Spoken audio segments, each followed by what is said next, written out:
Hey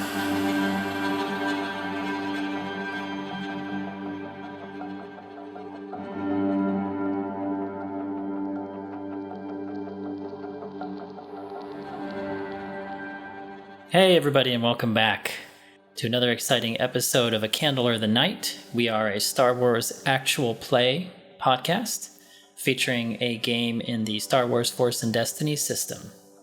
This is episode number 24, and we're going to kick this episode off with some news and announcements. First, I think I would like to take a moment to read out the fan email that we got this last week. This was from TJ, and TJ wrote in, "Hello, I'm a semi-new fan. I've been listening to your YouTube episodes for a little over a month. I wanted to reach out and say thank you to you, and thank you for all the time and effort you put into this. These episodes really kept me going through a rough period of work, and listening to you on the commute to and from work has reinvigorated my imagination. I love your descriptions and sound effects. It pulls me right into the action as if I was there. I was excitedly telling all of my coworkers about Bior pulling Sirocco from Jence's hand on the ship, or Victor and Isshwarr brutalizing that Cathar Force user. I have no feedback one way or another, though you are all doing an amazing job, and I hope you don't have any plans to stop." That was from TJ, and we would like to thank you, TJ, for writing into us. Of course, we don't have any plans to stop. We have many more episodes to come, and we love the email. Plan on brutalizing more of his NPCs just to make them upset. Yes, Isshwarr does like to do that. Yes, you could just hear like pages upon pages of like background story just being torn up as Isshwarr just rolls. Albie just mutes himself and cries quietly. Shout out TJ. I'll be nice to your next NPC, unless he hits me with a lightsaber. Unless he hits me with a lightsaber. Ken has a propensity for playing like angsty dwarves, though they're not all very well. So yeah, the secret is I just play myself. Yeah, awesome mail. Ken is secretly an angsty dwarf. A very tall angsty dwarf. A 6'4" That's why I'm so angsty. That's right. I'm so angsty because I'm so high up here. You know how often he's like bumping his head on things, and how hard it is to find a bed his size. That's what I told him. He's basically like Isshwarr in real life. At work, I sleep with my feet off the end of the bed. It is annoying. Hopefully, slightly less furry though. He is less furry. He's not. No promises. Yeah, so thank you for the email, TJ. And once again, our email address is feedback@candleorthenight.com. We, of course, always welcome your messages. And the other news I have is we have just started a Patreon. I got a comment about the fact the show didn't have one, so I started one. You can find it at patreon.com/COTN_show. Now, since it is a new Patreon, I put a poll up there to ask you guys what you think the patron benefits should be. So if you have some time, vote on the poll, give me an idea of what you guys want to have, and we'll go from there. And while we're getting everything together, why don't do you guys have any announcements you'd like to make? I think we already made our big announcement. I'm not sure. Go for it. Announce it to our fans. Oh, Kirk and I are expecting baby number 2. So. So you know that thing about not going anywhere? Yeah.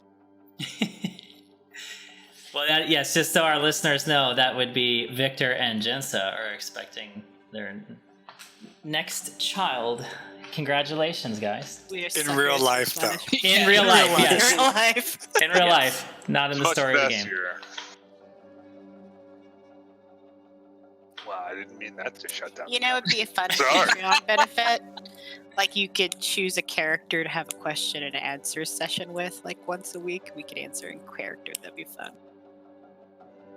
Actually, I did put that up there as kind of like one of the potential things to see if people wanted it was Q&A sessions with the players or the GM. At some point, I'm gonna do some character arts like my own art, so we could maybe put them on t-shirts and cups and stuff like that, which I think would be cool. Put them on the site. It's just finding time is difficult sometimes. So That'd be pretty cool. I think Bro, that'd be an like, awesome idea. How about we say if the Patreon reaches $1,000 in subscribers, we will let you suggest a name for our child. Wow. by the time He said suggest, people. Yes, Come yes. on. Don't point out the That was a trap. All You're seriously asking for your son to be named after the stormtrooper who yelled traitor, aren't you? If it's a cool It's name, happening. you would consider it. All right, this is our daughter Mina and our son TR8R. FN2199? I can't remember now. My nerdness. It hurts. If that's actually correct, I'm going to be surprised. well, hey, I'm gonna go look. you did Hold name on. Nina off the protagonist from Bram Stoker's Dracula, so wouldn't be too far of a stretch, honestly. I've been suggesting Game of Thrones names to Kirk. For some reason, he's against it. Yeah, so this is my daughter Mina, and this is our son Littlefinger. Yeah, no, not good. This is our son, Darth Kip. Darth Kip. Yes.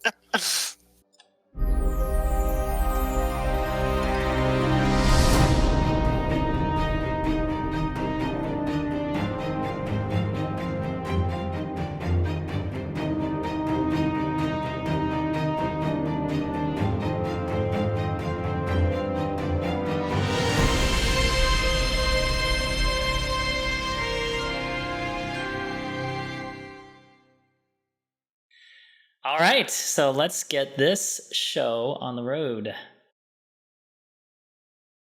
We are on episode 24. We need to roll for destiny points. Everybody.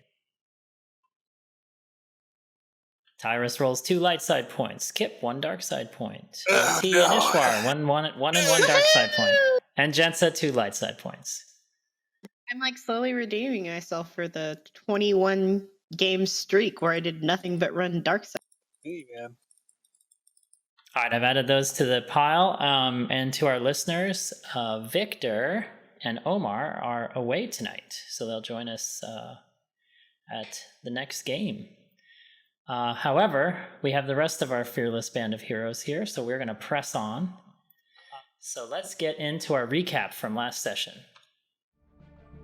Okay, episode 24 of A Candle of the Night, a Star Wars Force and Destiny adventure. So, last time, the Force was strong with our heroes. Despite desperate odds, the errant seeker streaked through chaos of the space battle, snap rolling away from a potentially lethal strike from a TIE ace, and creating an opening for Isshwarr to rotate the turret for a devastating strike, which takes down one of the 3 bombers.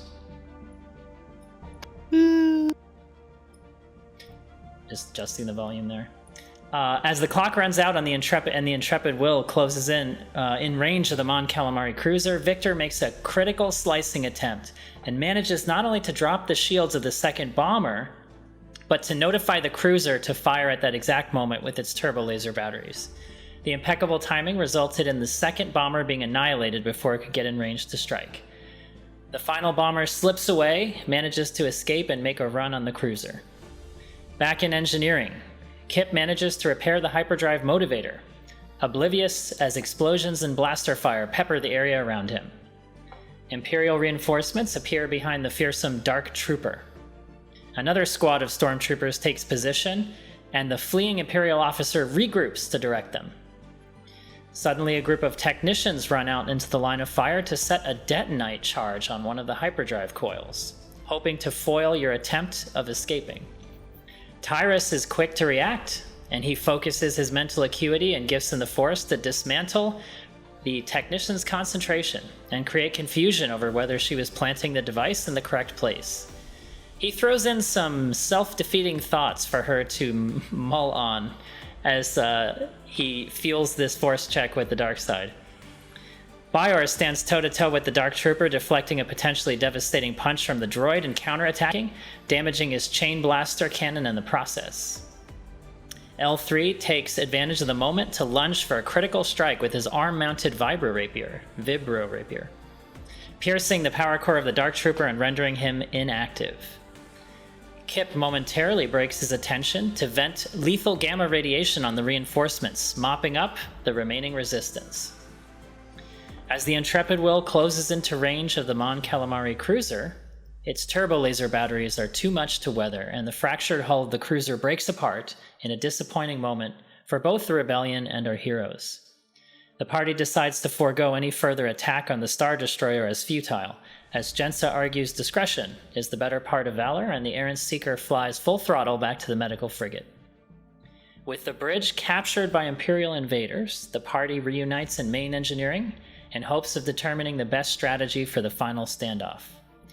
With the hyperdrive nearly repaired, all that remains is gaining the upper hand in the final battle for command of the frigate.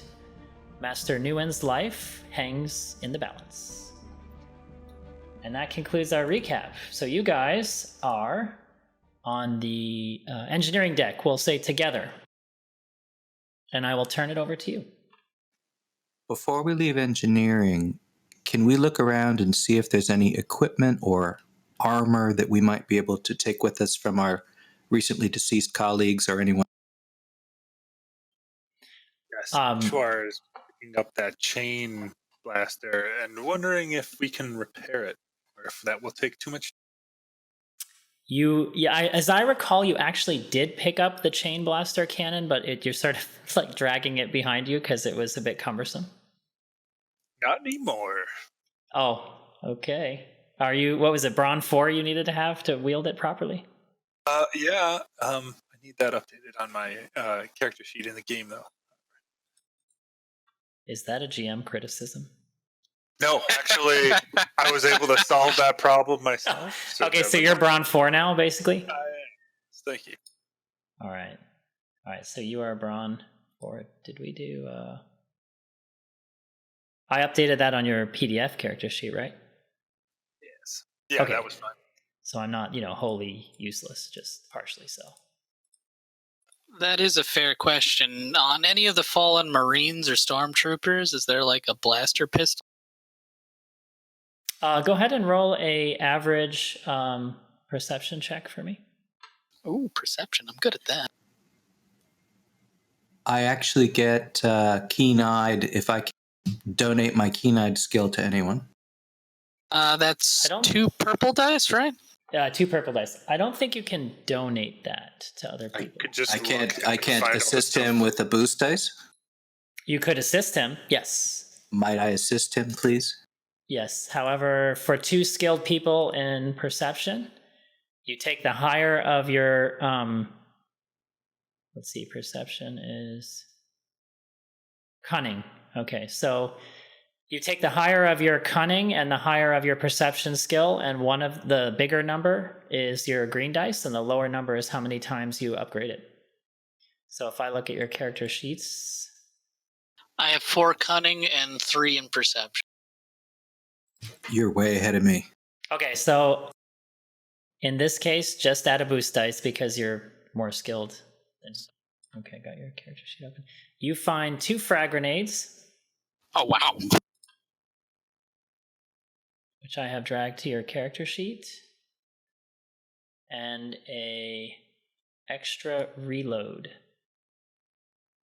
Extra reloads are if you happen to roll with a ranged weapon 2 or more threat, your weapon can sometimes run out of ammunition and be not usable for the encounter. If you have an extra reload, you can negate that and continue using the weapon.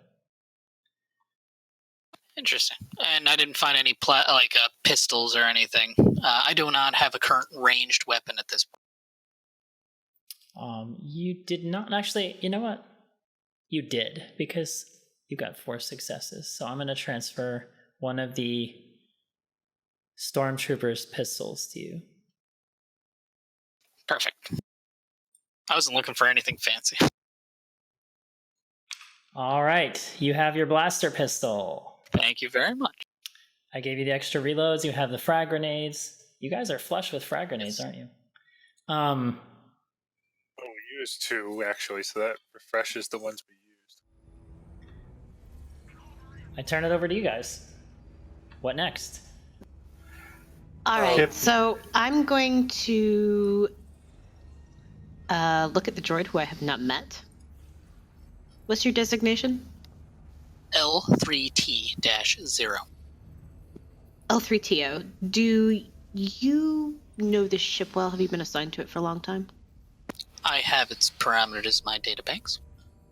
Is there any alternate way to get onto the bridge? And I'm going to pull up the viewer of what we see on the bridge.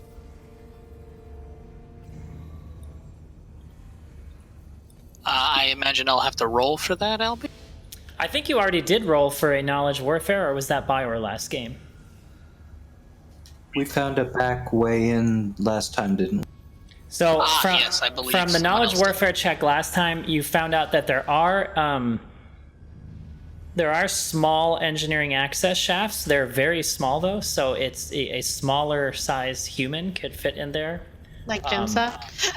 A lot of times they have droids go in these shafts to repair things, but a small human could fit in there.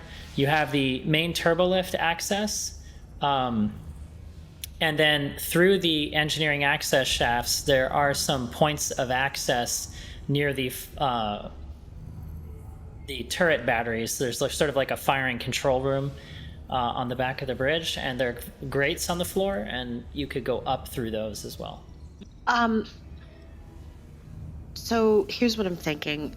Tyrus, if you could go to the front main entrance to the bridge and address the captain, or address the stormtroopers, and see if you can distract and or convince them to lay down arms, while some of us move in the back way, we can possibly secure the captain.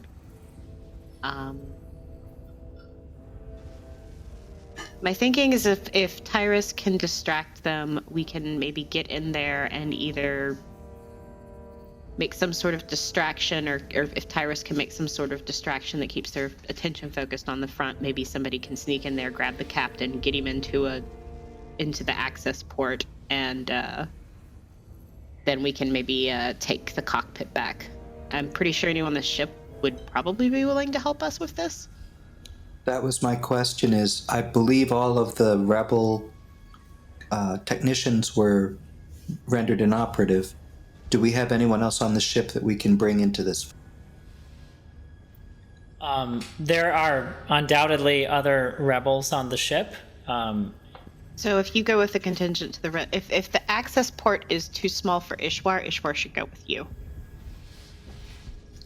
I think Isshwarr would be the right choice for storming the bridge, but again, the captain is in there. How do we make sure that we protect his life? I'm thinking, how small is this port, L3TO? Would I fit? You or the child human? Well, we're not sending Kip up there. Kip's gotta get this ship fixed and moving anyway. I guess it's me and the droid. So Isshwarr and I will head to the bridge and we'll improvise something until you can get up there. If I can sneak, what I want to do is try to sneak in there, and if I can get to where the captain is, I can maybe get him back down the port before all heck breaks loose. Do we know where this secret alternative entrance leaves? Yeah, that's what I was about to ask Albie. Where it leads? Yeah, where's the captain on this? I keep trying to ping it like we're playing Roll20. He's on the floor, kind of in the right-hand side of the hex, with troops around him. I circled him there. Oh, okay, I see. And these are so he's there. These are captured rebels. They're both sort of on the floor, kind of hands bound on their knees. Where does the port pop us up if we go through? There's a entrance here and an entrance here that you could come up through the grates in the bottom. This would be the main entrance to the room.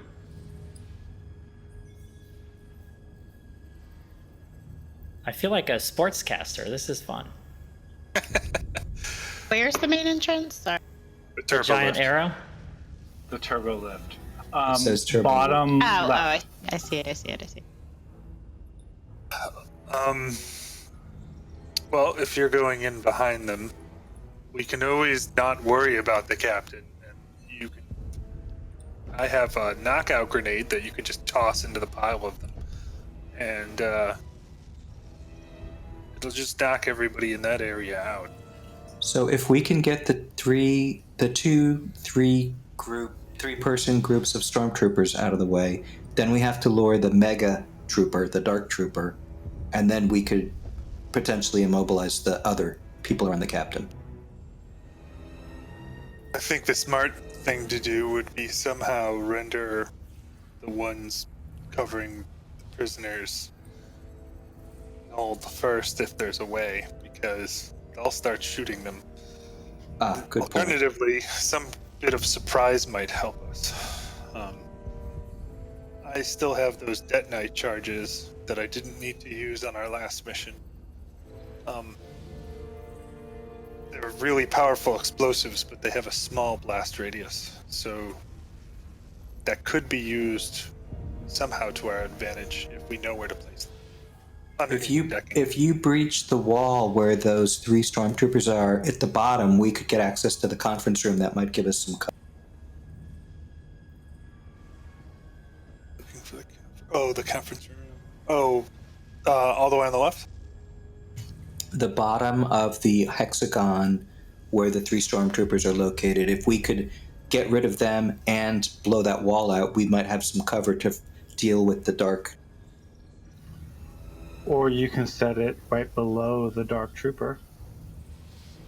I can't tell what this is. It looks like the hexagon. That room is suspended above something that you might be able to access. Like a hangar. Yeah, it looks like a hangar. Vehicle hangar.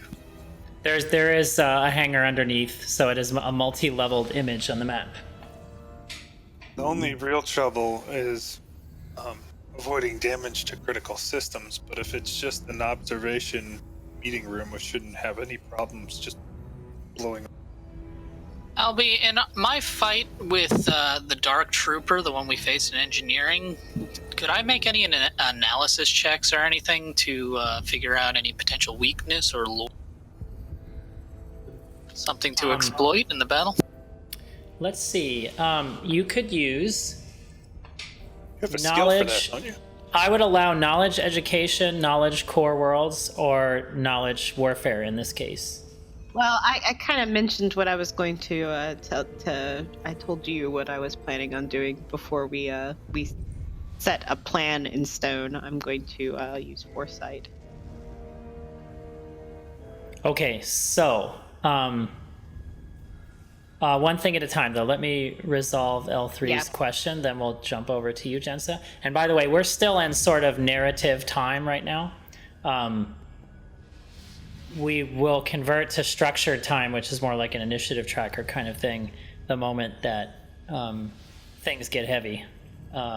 So let me know when Kip can roll. Okay. He's annoyed at all this chatter around him, although he's professional enough not to mention anything. That being said, I would like to try easy mechanics check to fix my blaster, which 1 point of damage should be just 1 difficulty. Okay, one thing at a time. First, L3, knowledge check. Absolutely. Yeah. Is this an average or? It is going to be a hard difficulty knowledge check. You can pick any of those 3 knowledges. They would be acceptable. I will choose warfare because I do have knowledge specialization with warfare. And this is, I'm adding 3 purple dice onto this, correct? Correct. Okay, so you had a net, well, I should say no net success, which is a failure, and 1 threat. So you really aren't able to figure out anything that, let's say, Bior didn't already kind of try and analyze on this droid last time. And you're so caught up in the moment as you're trying to inspect the body and lift his arms and look around that you're in the next structured action, you'll have a setback dice for being sort of hyper focused on this issue instead of paying attention to your surroundings. I'd like to then go to Jensa. Jensa, you wanted to use your force foresight, correct? Yes, I do. So your foresee force power, and it says, so you're going to roll your force rating, which is 2 force dice.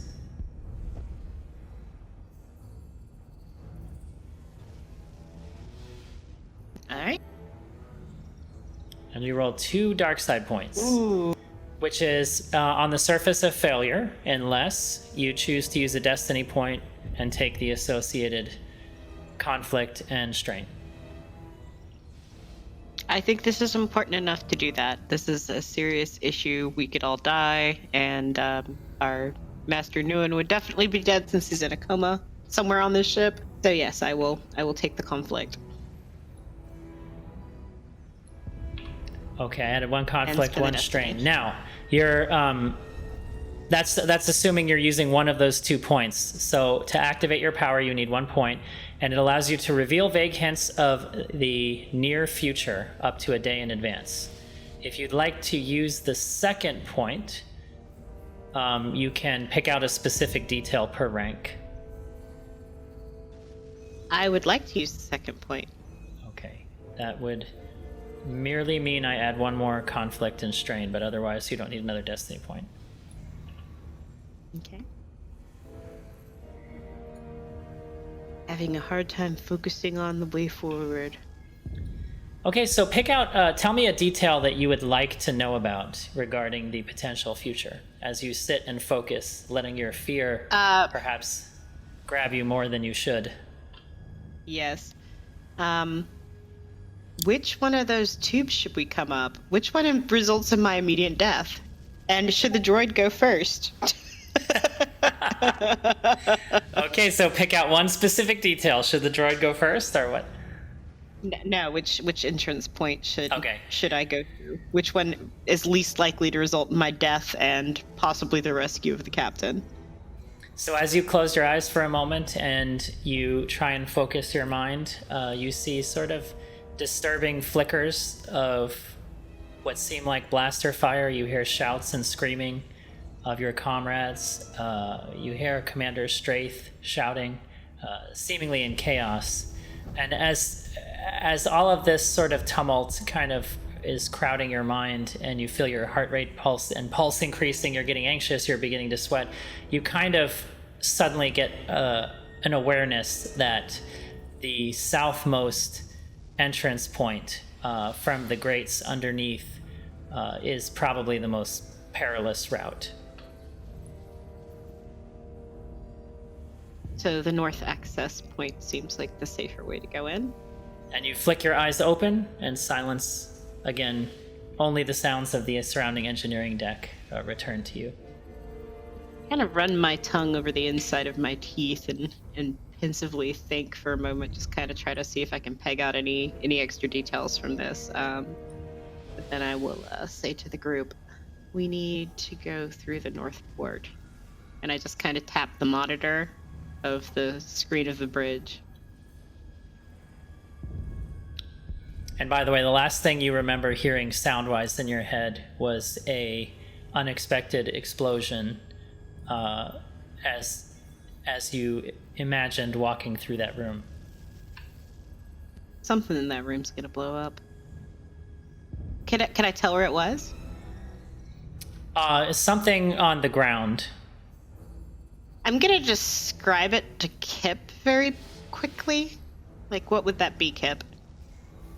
I'm working. Can I make a warfare check to answer the question? God, I love teenagers, Sure, I say as I roll my eyes. Yeah, you can make an average knowledge warfare check if you want. Huh? I was answering L3's question. Oh no, I was asking what Isshwarr whispered. We'll see. There you go. All right, so yes, L3, you rolled 2 successes and a triumph and a threat.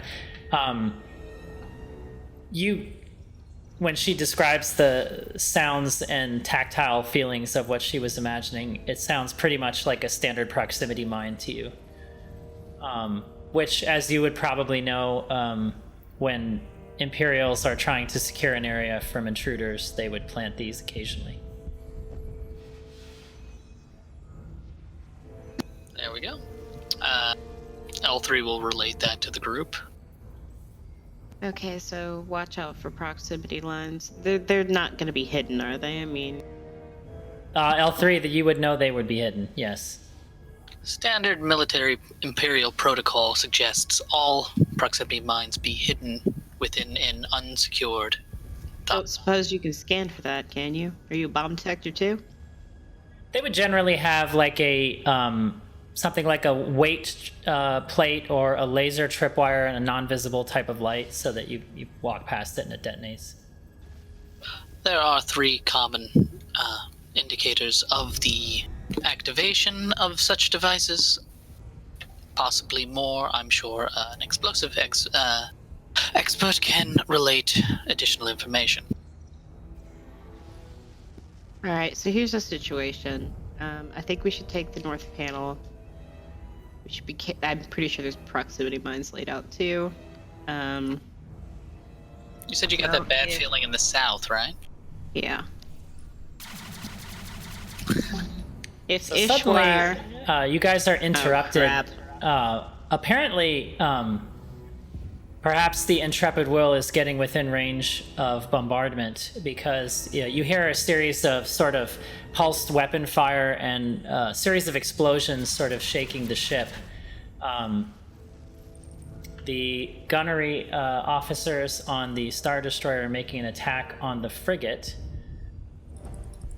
It is actually 4 difficulty dice due to the difference in silhouette. So a very, very large Star Destroyer is attacking a smaller, slightly more agile frigate.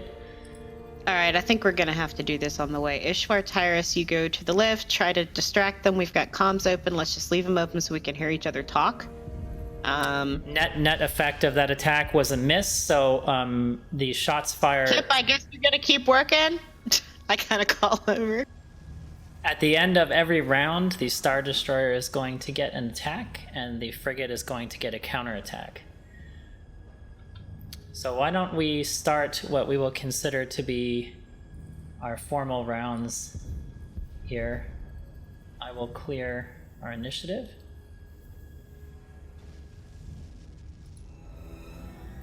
I would like to activate my forewarning talent, because I said let's keep the comms open. Can you read that to me? I don't remember what that is. Perform a forewarning action. All allies within medium range increase defenses by their character's force ratings until they act in an encounter. So even if, I think medium range, even if Tyrus and Isshwarr are in the turbolift, they can still get the advantage from that. And what I assume is going on is with the comms opened, I'm whispering any sort of visions into the immediate future coming to mind. Or okay, so I'm getting like gut instincts of watch out, You're like, just stop right now, just stop. Yeah, basically. Just gut kind of reaction.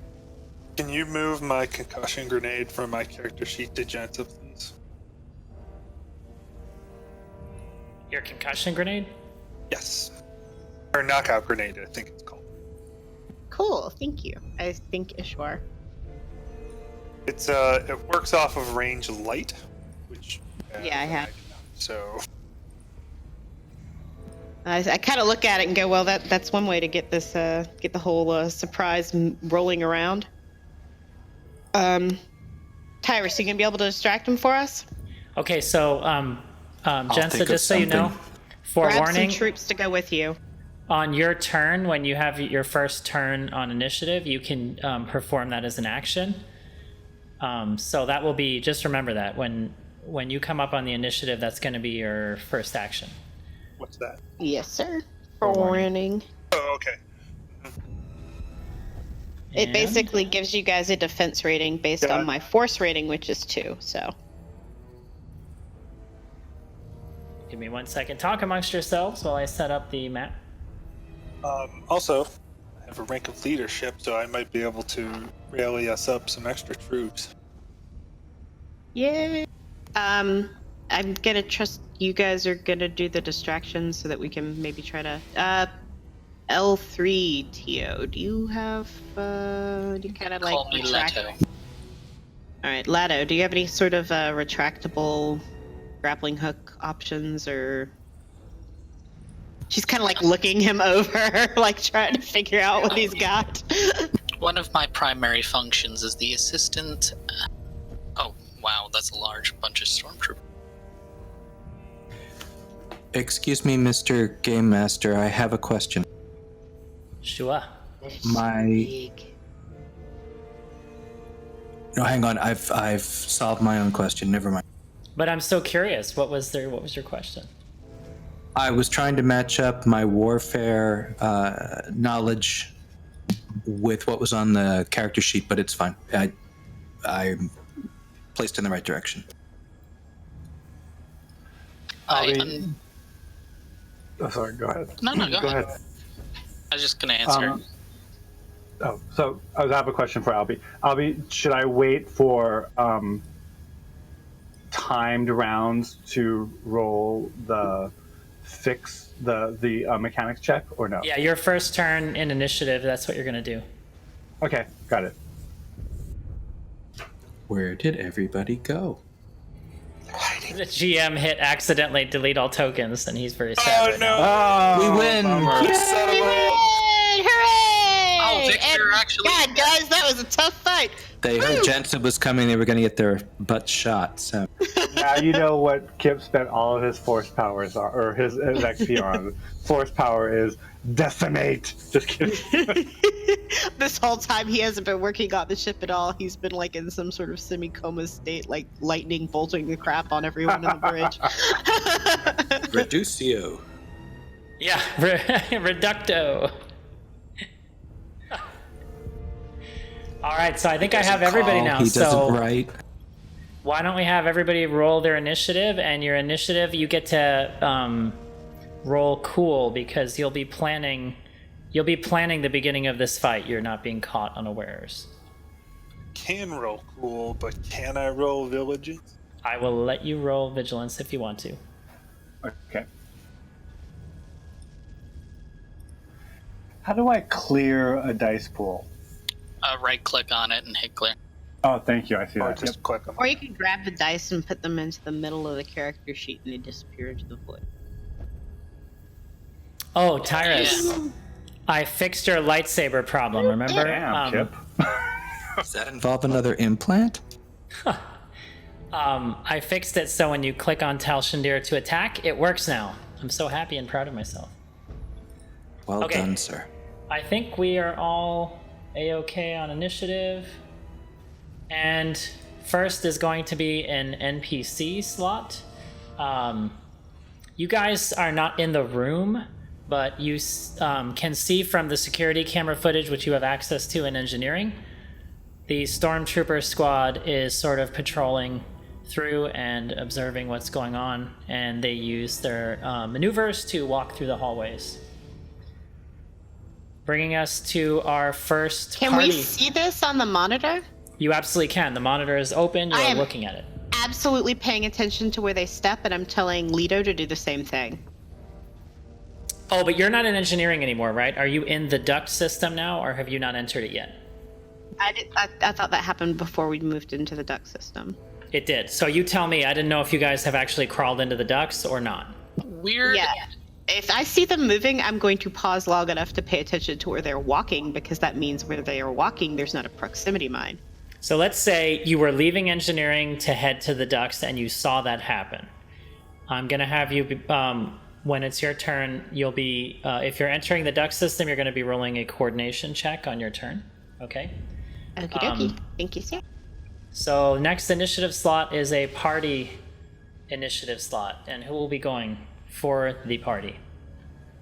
I say we let Kip do it, because if he succeeds and gets I think 4 successes, his next round he'll be able to join us because he'll be done with all the fixing.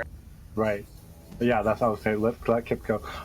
So How many? So I know what my boot, or I know what my my roll is, and then what's the difficulty? So are there any setbacks? You're not being shot at now, so it's just the 2 purple, 1 red. Kip is going to go ahead and strain, so he's going to reduce that by 1. He's going to use master I think artisan. So he reduces by suffering 2 strain. I decrease the difficulty mechanics checks by 1. So I hit a downgrade button, right? So yes, right? You hit the red minus to downgrade the skill check once. Okay. It becomes 3 purple dice. And Kip, listening to everyone fucking talk around him, excuse my French, even though he's telling them he's working, they constantly ask him questions, and he reminds himself of what Jaga-san said, like how to calm his center, and he said that Jaga-san told him to either be the river or be the bank, but be something. So he's, for the first time in his entire life, tapping into the Force to help him with this. He's using his new Force power. Okay. Hey. Boom! Holy so crap. I can use one of those to count as a success. Okay, so One of the that is. This is So part of your manipulate force power. When making a mechanic skill check, the user can roll a manipulate power check. May spend the force points to gain a success or an advantage, user's choice. He's going to use a success. Now you rolled 2 light side points. Doesn't that grant you 2 successes? I don't know, does it? I don't know how to read this. It either does or does not, I don't know. Okay, so the language of the power states the user may spend force points to gain. So I think it's a 1-to-1 ratio. So if you use both of those force points, you score 4 successes. Yes, that's what he does. And you have 3 advantage. How do you want to resolve those? Okay, so he's going to reduce his strain by 2. And then he's going to give, because I can do that, it's a 1-to-1. And then he's going to give a boost dice to the next person who goes on his side. Okay. I'll reduce your strains back down to 6. Basically, I just undid my master artisan, so it should stay the same. All right, so it has stayed the same. Now, Kip, as you finish your work on the system, you can see all of the relays are functioning. The hyperdrive motivator is working. The sublight system is giving you green light as well. So basically, you basically get green indicators all the way down. The hyperdrive is now functioning, and you hear it hum to life in engineering. You see, Kip has like almost a euphoric look on his face, and he says, "Oops, wrong sound, wrong sound." I would cheer. I would cheer when I hear the power hum.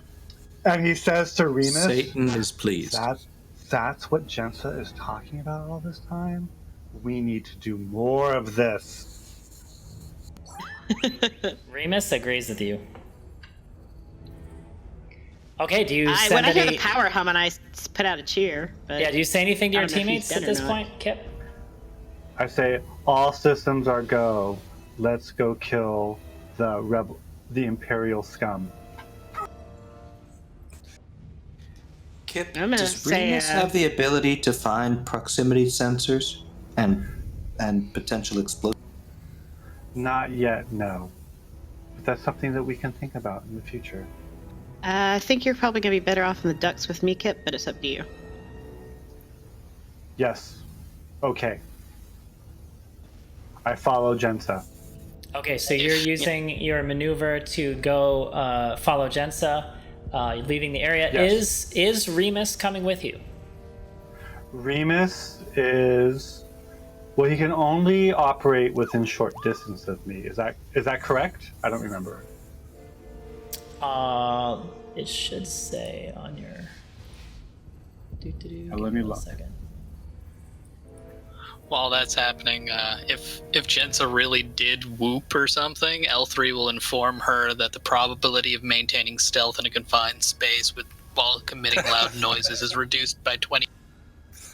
To answer that question, Kip, you have I'm control psychic. range of medium on him. Okay, so, but that means, but we're going in different directions, right? They're going to take a different route. Is that right? I can't answer that for you. You have to ask them. I believe Isshwarr and I are going up the turbo lift for the frontal approach, and then there's a back door through the north floor.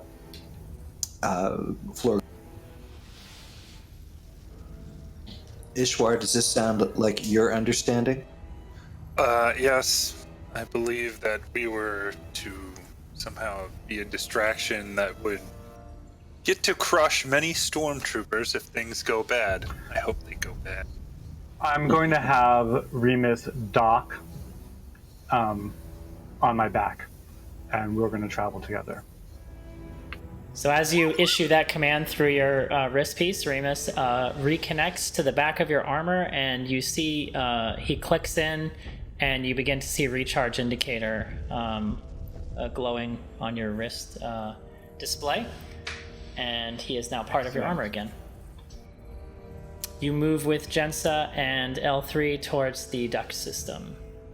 And this brings us to the next party initiative slot. Who would like to take it? You guys rolled really well for initiative this time, by the way. I will take it, as we've got to get down the ducts and into place. Okay, Jensa. So, I would like you to make an average coordination check, please. You have a boost, if you want it.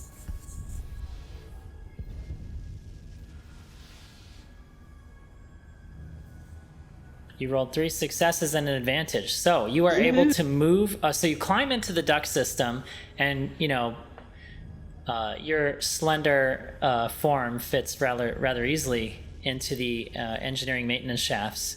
As you kind of wiggle yourself in, once you get a foothold, you pull yourself up, and you're able to actually move at normal speed as you shimmy through, because there's enough room around you. And you're agile enough that you can kind of crawl quickly through the ducts. So you can use your normal movement speed. I assume you're heading to the place we previously discussed, which is the north grates, correct? Yep, I've got Lito with me for that sort of stuff, and kind of as we're going, I'm just going to try to whisper to Kip and Lito. I'm keeping my voice down, but as we're crawling, I'm going to say, anyone have any suggestions on how we get the captain out of here in one piece?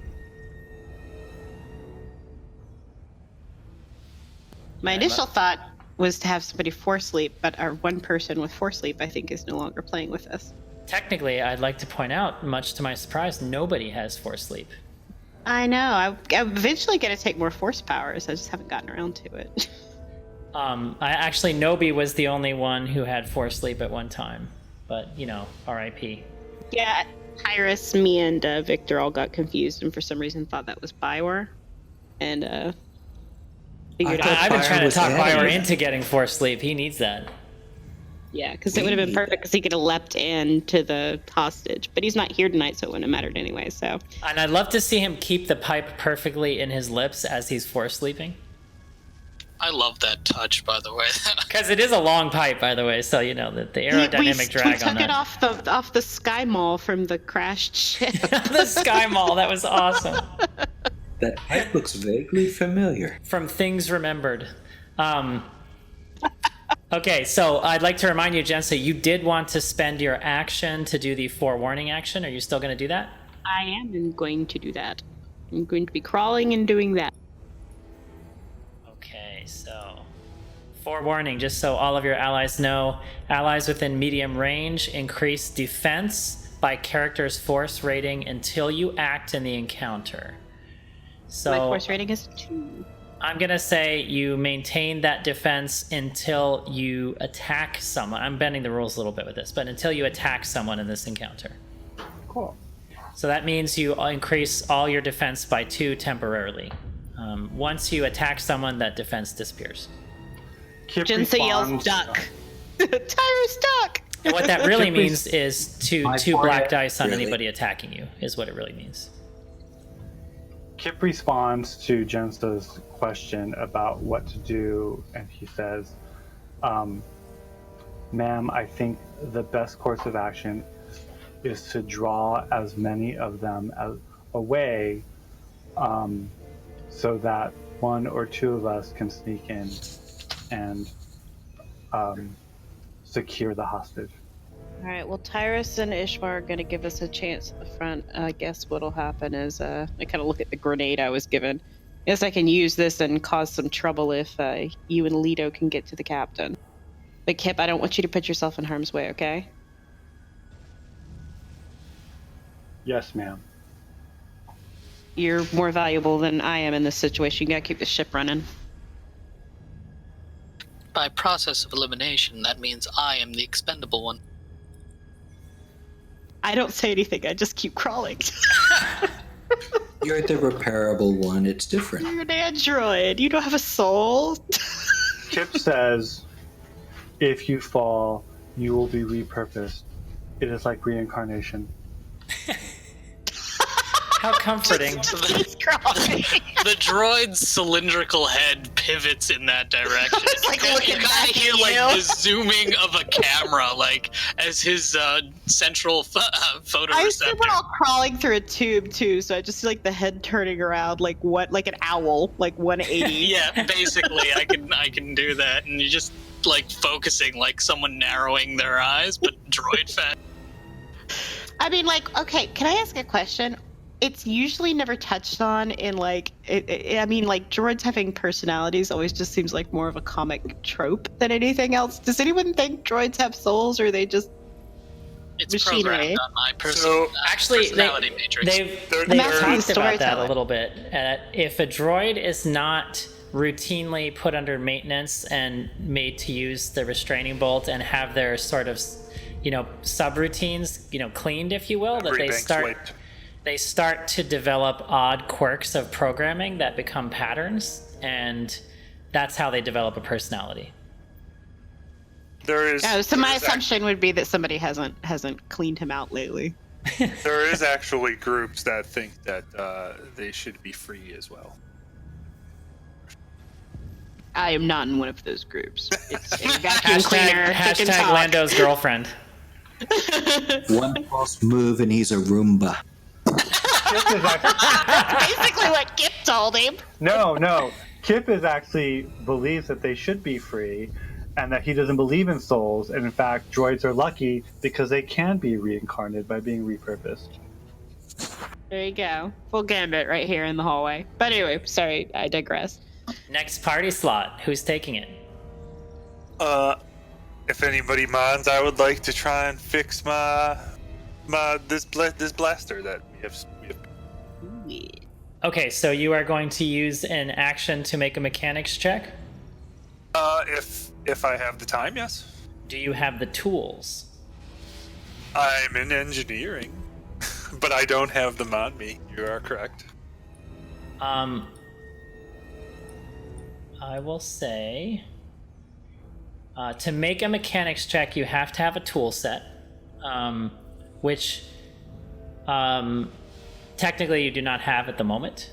In that case, I will use leadership to try and inspire some of the crew to assist us. Can I do? You could spend an entire turn going elsewhere on the ship to try and find reinforcements. Engineering is pretty bare at the moment. It's basically dead bodies and you guys. You could spend this whole round if you wanted to. Soul round, and I will meet Tyrus at the turbo lift with whoever I managed to script. Okay, so to resolve that, I'm going to have you roll for me. So you spend the entire round. You leave the room for a while. You're going to the nearest available crew area to find survivors or intact Republic troops. Go ahead and roll me a average leadership check, please.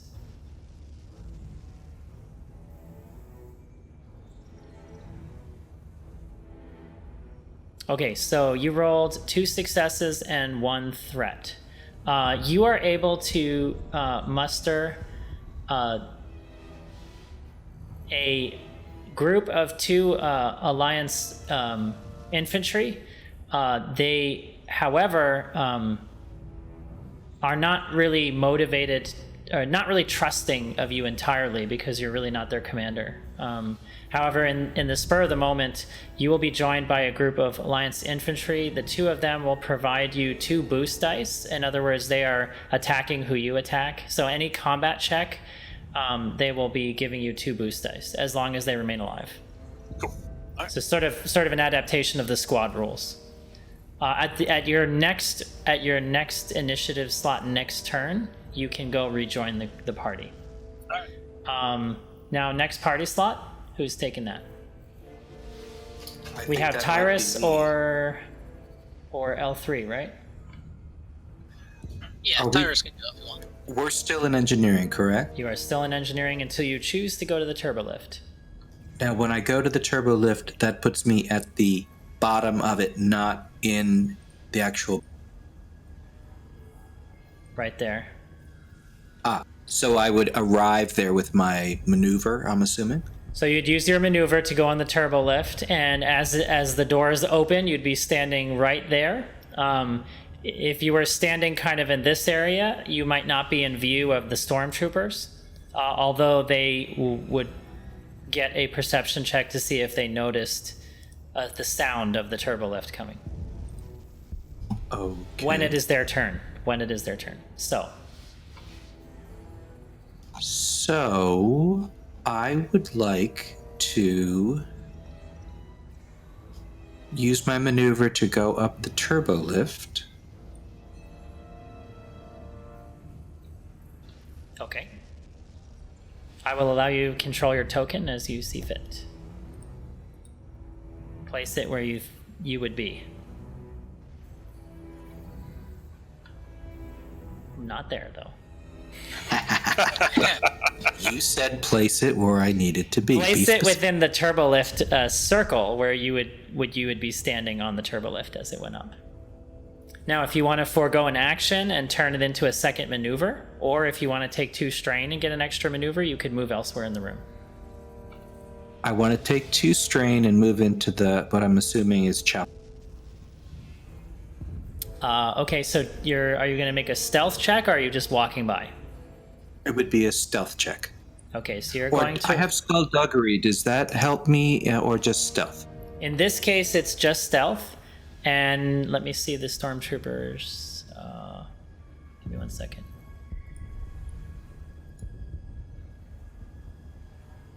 Their perception is sucky. So you're just going to roll an average stealth check.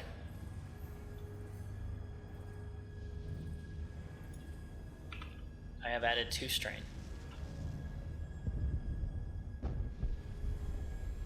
You rolled a success, a threat. So you succeed in stealthily moving. However, in doing so, you kind of put yourself in a poor position. So you will have 1 setback dice on your next check.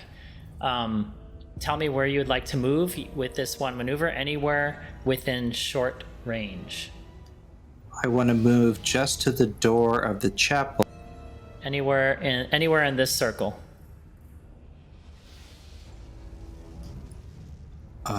Which circle? Oh, okay, then I'm gonna move there. Okay, and you still have an action. I am going to send my match detachable light arm to attack the first group of stormtroopers. So you're initiating combat. Wow! I thought you were going to talk to him. Nope. As a great strategist once said, war is politics by different means. All they're going to see is a lightsaber flying around. Well, that's one way to attack them or distract them. We're not even in place yet. How far do we have to Did crawl? Isshwarr follow you up there yet, or no? No, Nope. he's by himself. Oh my god! He's going balls deep all by himself. It I'll is be what honest. it is. The reason is I want those other stormtroopers that are by the North Grate to come towards me, or else they're going to slice you guys into. See, I like his thinking because I was thinking the same thing. This is balls, but when Isshwarr shows up with extra troops and there's already shooting, he's in a flank. Okay, Tyrus, you see that circle I drew? Uh-oh. That's where you were. That circle is the range you can send your weapon currently. Okay, now you just totally ruined my entire FP. So just to explain why, so you know, it has a range of short unless you get the range upgrade with there's a range upgrade. There's a 10-point range upgrade. You can go before Isshwarr and still do that next turn. You can always talk this round. Well, I'm thinking, Scott, you just gave me that what I might want to do is, what is the range on, let's see. What is the range, where'd it go? On my influence. Let's see, force power, influence, You have the range upgrade. So the base range is... Okay, so it's medium range. You could use this in medium range, which just will include this stormtrooper group here. Okay.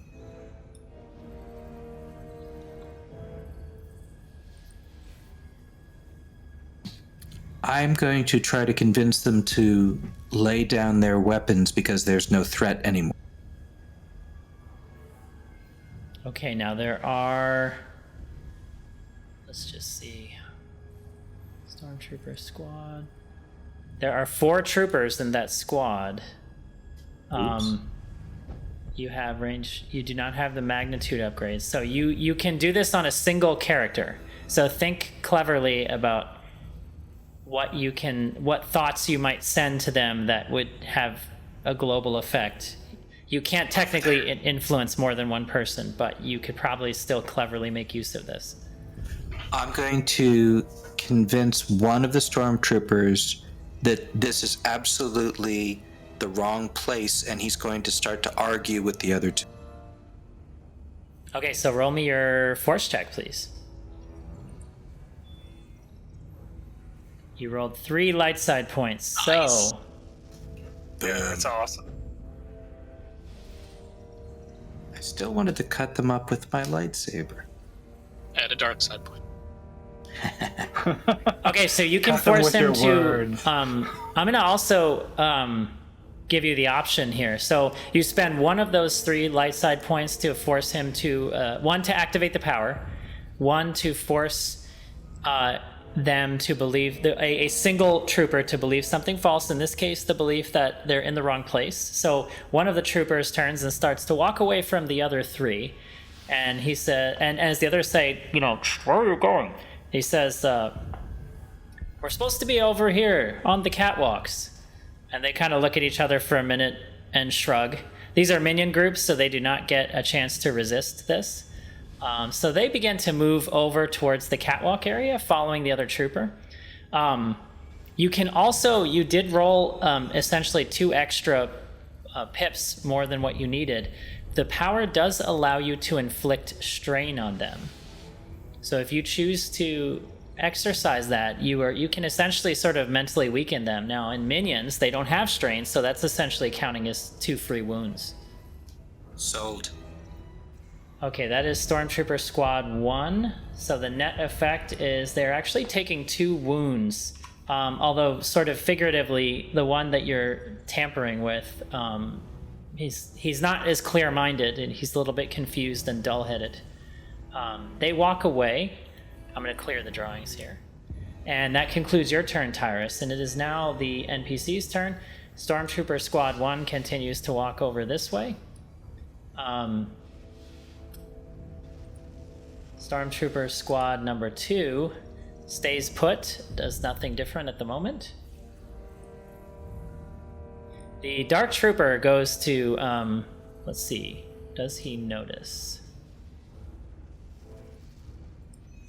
He rolls failure and 3 advantage. So he does not notice the stormtrooper is moving out of position. However, he is more alert in general on the subsequent turn. So if he makes any other perception checks, he is going to get additional boost dice.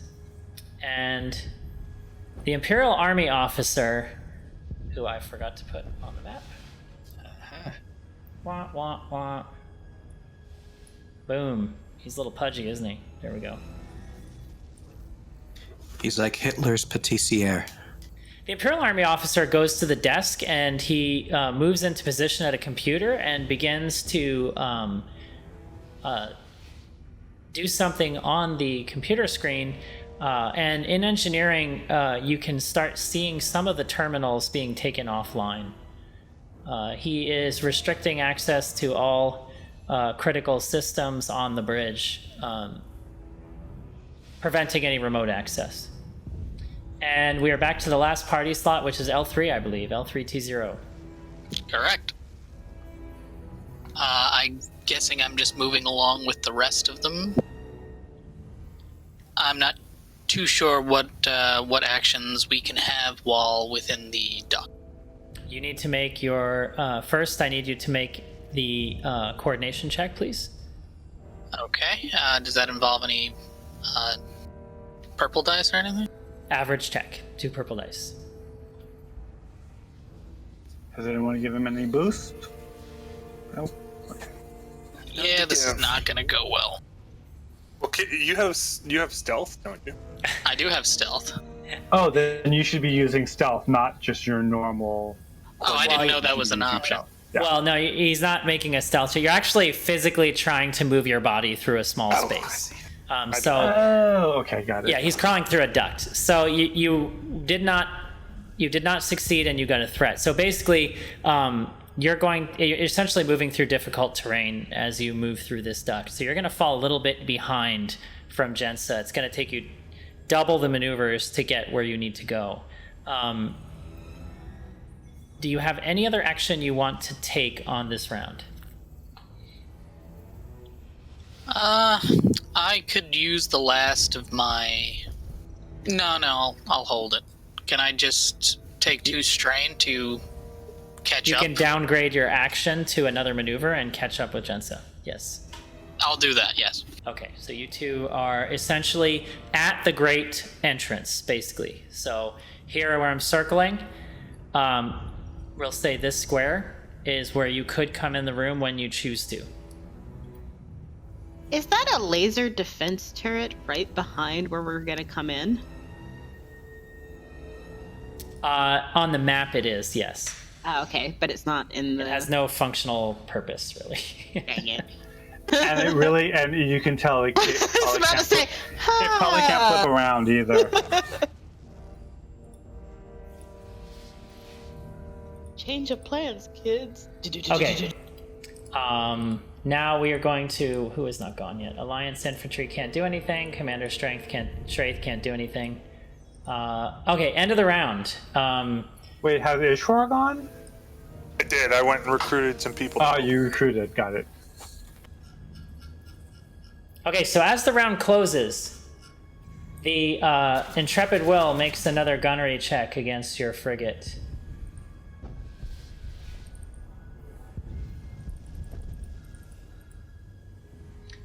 And the gunner is going to use a destiny point.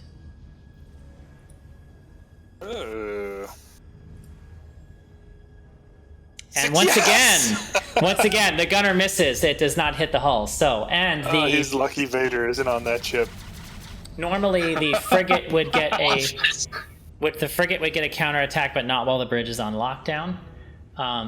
The Mon Calamari cruiser, who is sort of in the escort, is going to make a counterattack.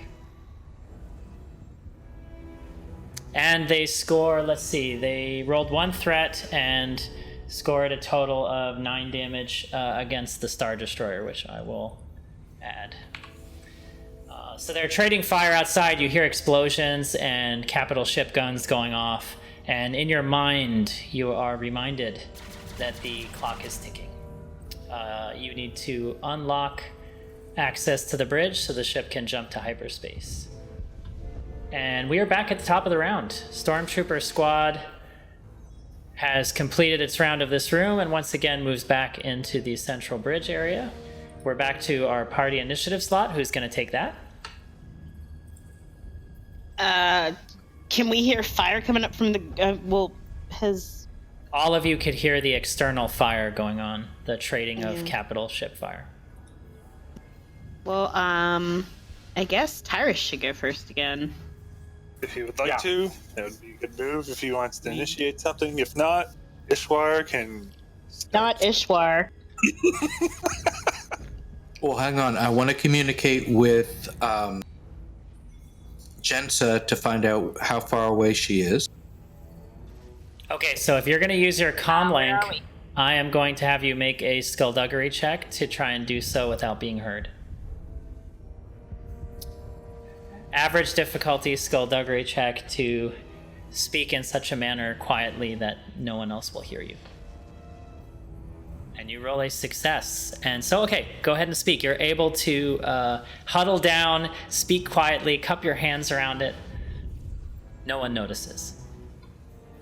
Okay, Jensen. I thought Isshwarr was supposed to be with you. Where are we? How close are we? You're under the vent, Jensa, as is L3. Isshwarr has not yet returned to engineering. He will be there on the first appearance in this round. Oh yeah, I was gonna meet him at the turbo lift. So at the end of this round, I should be getting ready. Well, when you start this round, when it's your initiative slot, you're going to be getting on the turbo lift to go up. Okay. Tyrus, armed with that information, do you have an action? Actually, he would just hear me unless they speak Shiri-Wook. I mean, Whoops, that's right. Oh, Leto can translate, right? You can hear Leto translating faintly in the background. Though, whatever the Wookiee says, Leto puts a polite spin on it. It's like a North Korean translator. So, since I'm waiting for Isshwarr and Jensa Jensa says, I'm in position under the grate. We're just waiting for you to distract. I don't know. What did the Wookiee say?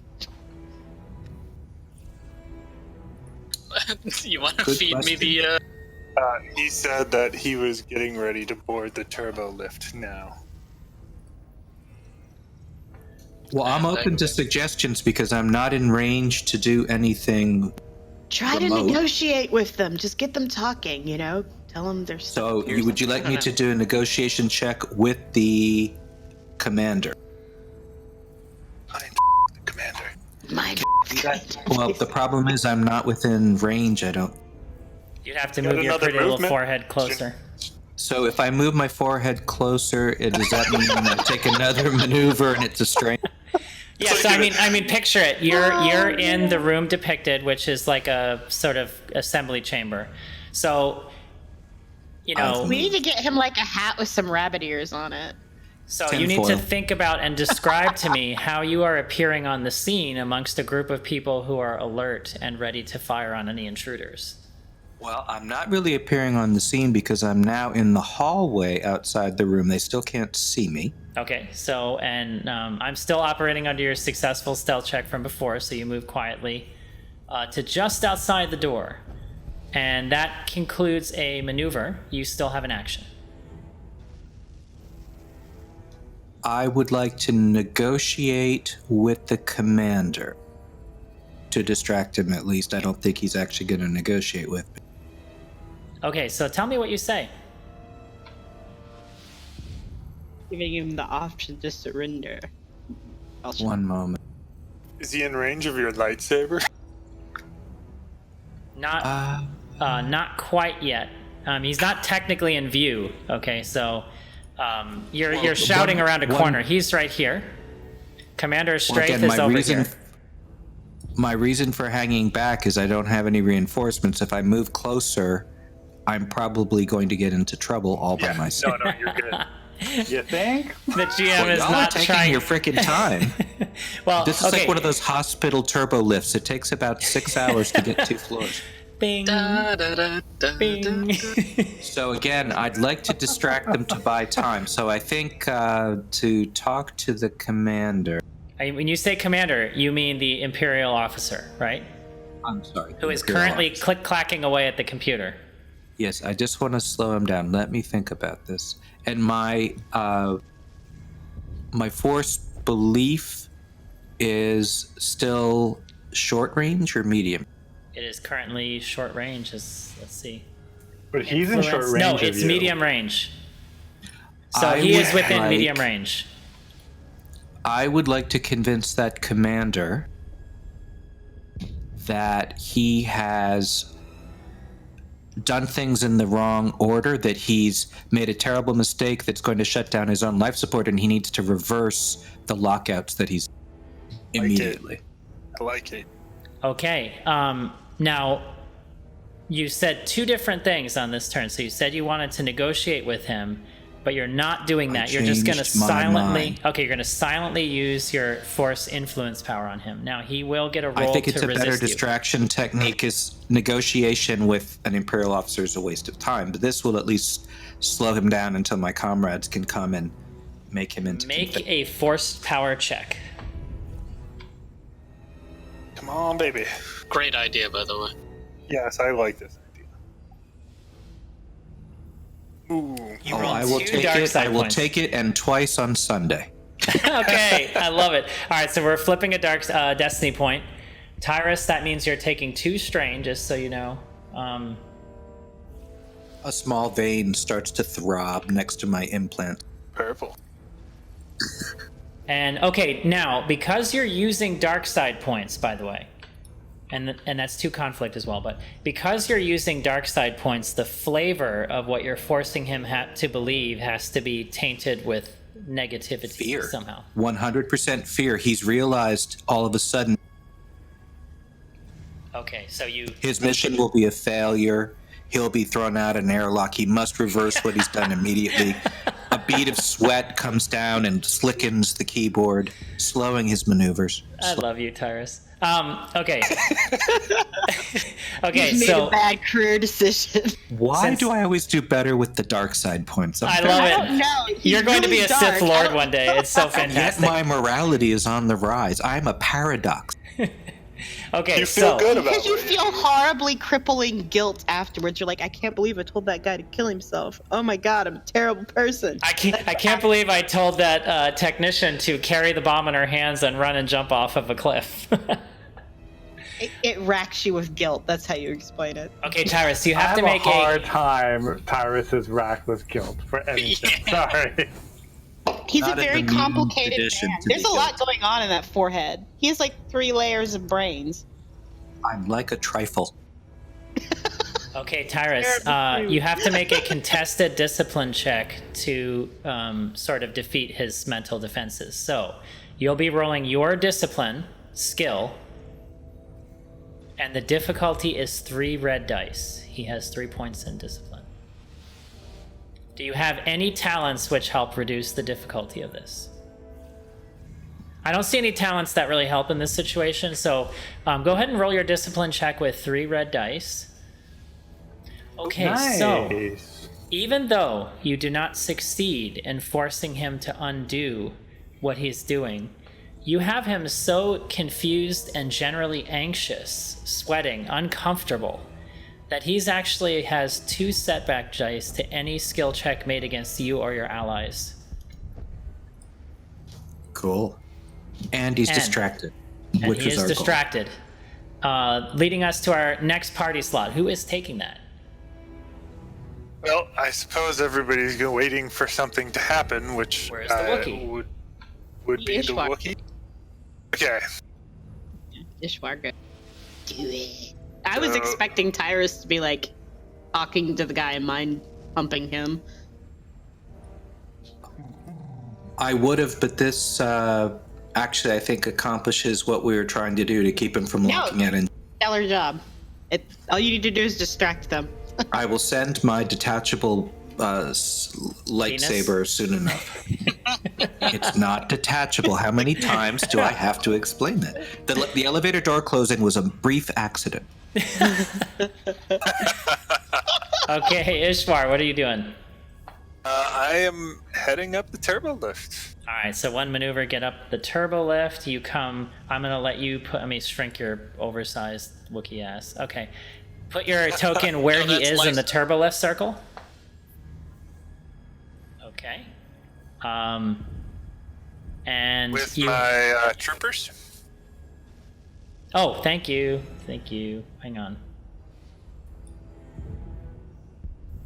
Now remember, all combat checks two blue dice, as they will be firing in unison with you.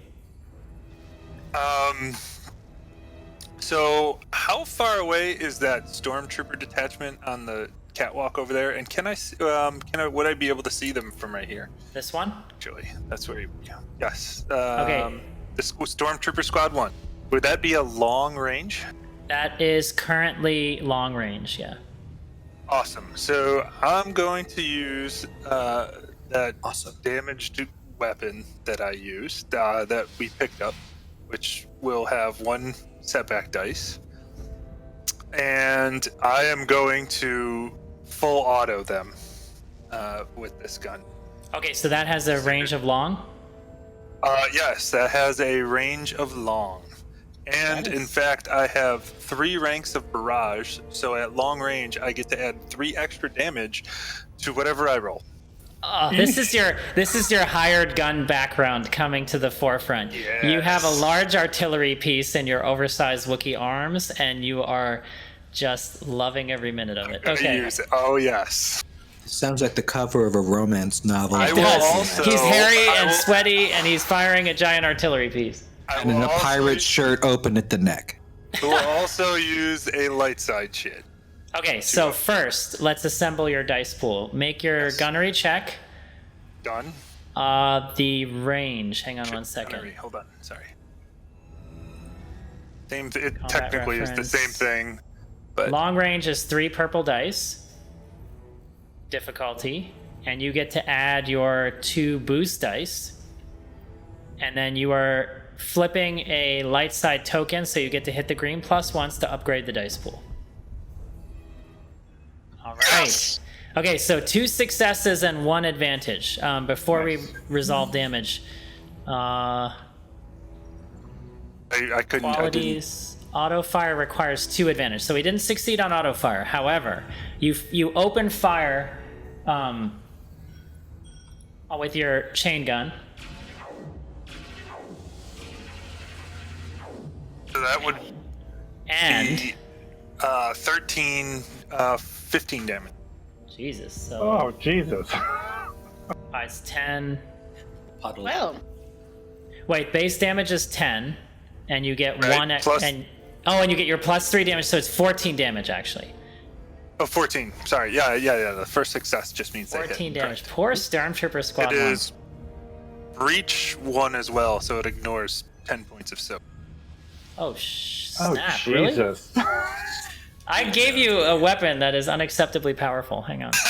You used it against us. That's your fault. Whoops. Oh my god. Art of space. Ignores 10 points that as of a story soak. color. You make them NPC all bad butt, and then the PCs kill them, and they get his stuff, and you're like, oh no. It's also Okay. concussive 1, but Okay, that requires 2. There's one small problem. I need you to roll 1 black dice because it has you're right. inaccurate 1 quality. And nothing happened. Okay, so yeah, it has an inaccurate 1 quality, so you add 1 black dice to all combat checks made with this weapon. 14 damage against Stormtrooper Squad 1. Ignores all of their armor, so they are... So what you see before you as you open this hail of plasma fire over the entire area, they are not expecting it, and you catch the first 3 of the 4 just straight across, and they not only get blasted, but they go flying over the railing and down into the hangar deck below. And the last one, who gets hit in the shoulder with the plasma as well, kind of staggers for a second, and this alerts everyone on the floor, and I think, personally, that this is a great opportunity to make use of... Where is it? Band-aids. Yes. Perfect. Wookiee roar. And to finish out my move, I will take an extra strain, and I will take a movement to take cover. Are these tables? They're tables. Okay. What kind of Don't cover ask me would what. they- Oh, it's a mess hall. That's why. I'm like, why the hell are there yeah. tables? What kind of? All right, so we're gonna assume the kind of infantry cover move with would I you. get? You now have cover. Anyone attacking you, 1 black dice. Remind me of that, please. Partial Will do. cover. Thank you. We are Also, now. doesn't Jensa still give us a defensive bonus if we're attacked? If If you're only attacked, until you're- it does not apply anymore to Isshwarr, but the rest of you still have it.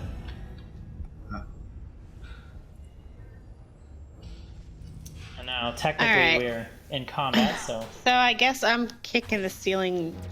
Before I kick the ceiling loose, I'm going to. And this is just a grate, right? It can just pop up. Yeah, you're just gonna pop right up. So you come. I don't want to coming kick out it, of and there? then it's like, oh, it's But- screwed in. You should have unscrewed it last Before round. Jensa acts, can we change order? Because I'd really like to send my weapon after the 3 stormtroopers that are going to be looking right at you, popping out of the grates. However, you've already acted this turn, Tyrus. So I can never keep track. Damn it. So Jensa, you come up out of the grate, and you hear in the Before distance. Before I pop up, I'm whispering to Kip. Get to the commander. Get him back down here, and I tell Leto to back me up, and then guess we're freaking doing this. I am popping up and throwing the grenade at those people straight in front of me. Okay, If you Jensa sees technically. her shadow, does that mean there's 4 more months of winter? Okay, joke Groundhog fails. Jensa. Jensa, you Sorry. technically can't really see them from where you're standing. 2 black dice on my next turn. Can they see me? No, they can't see you either. But I don't want them to know where I'm coming from, and I'm gonna try to sneak up to this corner, 5, 10, 15, 20, 25 feet in front of me. This little edge corner between the railing and here. Okay, move your token. I wish where you I could wanna go. ping it. I forgot I can move my own token. Yeah, Basically, you want to move here, take cover, and throw that grenade. Okay, to take cover is a maneuver, by the way, but you spend a maneuver to move. You have not spent an action. You can take strain to take a second maneuver if you want to. I will take strain to make a second maneuver to take cover, and I will throw the grenade. Okay, you are in cover. Remind me of that. I will point out you are at 9 out of 13 strain. I've taken 9 out of 13. Yeah, you're currently at 9 out of 13. Just to. This was gonna be a hard day for Jensa anyway, and she's conflicted because she really doesn't know why she's fighting the Empire instead of getting on her ship and just leaving. True. Actually, this is definitely a turning point for Jensa. My internal monologue through this whole thing has been like, "What are you doing? Get back around! What are you doing? What are you doing?" This goes against your whole life of fleeing from dangers. The first time you're charging headlong to do something for someone else. Jensa, you're attacking Stormtrooper squad here. Oh, that works. Okay, so right. You're rolling your knockout grenade. It is 2. I'm basically like sneaking over this corner. I'm hunching down. Once I'm down, I'm just gonna kind of peek around the corner. I'm just gonna roll that grenade down the hallway. Okay, Look at that, guys. Let me just give you some information that might affect your decision. So it's short range, 1 purple dice. In order for you to activate the blast effect, you need to spend 2 advantage. So if you have any way, like for instance, spending a destiny point to try and generate advantage, that's very advantageous on this. Do it. I shall do that. It's an agility check, which you have 4 dice on. I know. Okay. Remember to upgrade it once with the green plus, 2 purple dice, and roll it.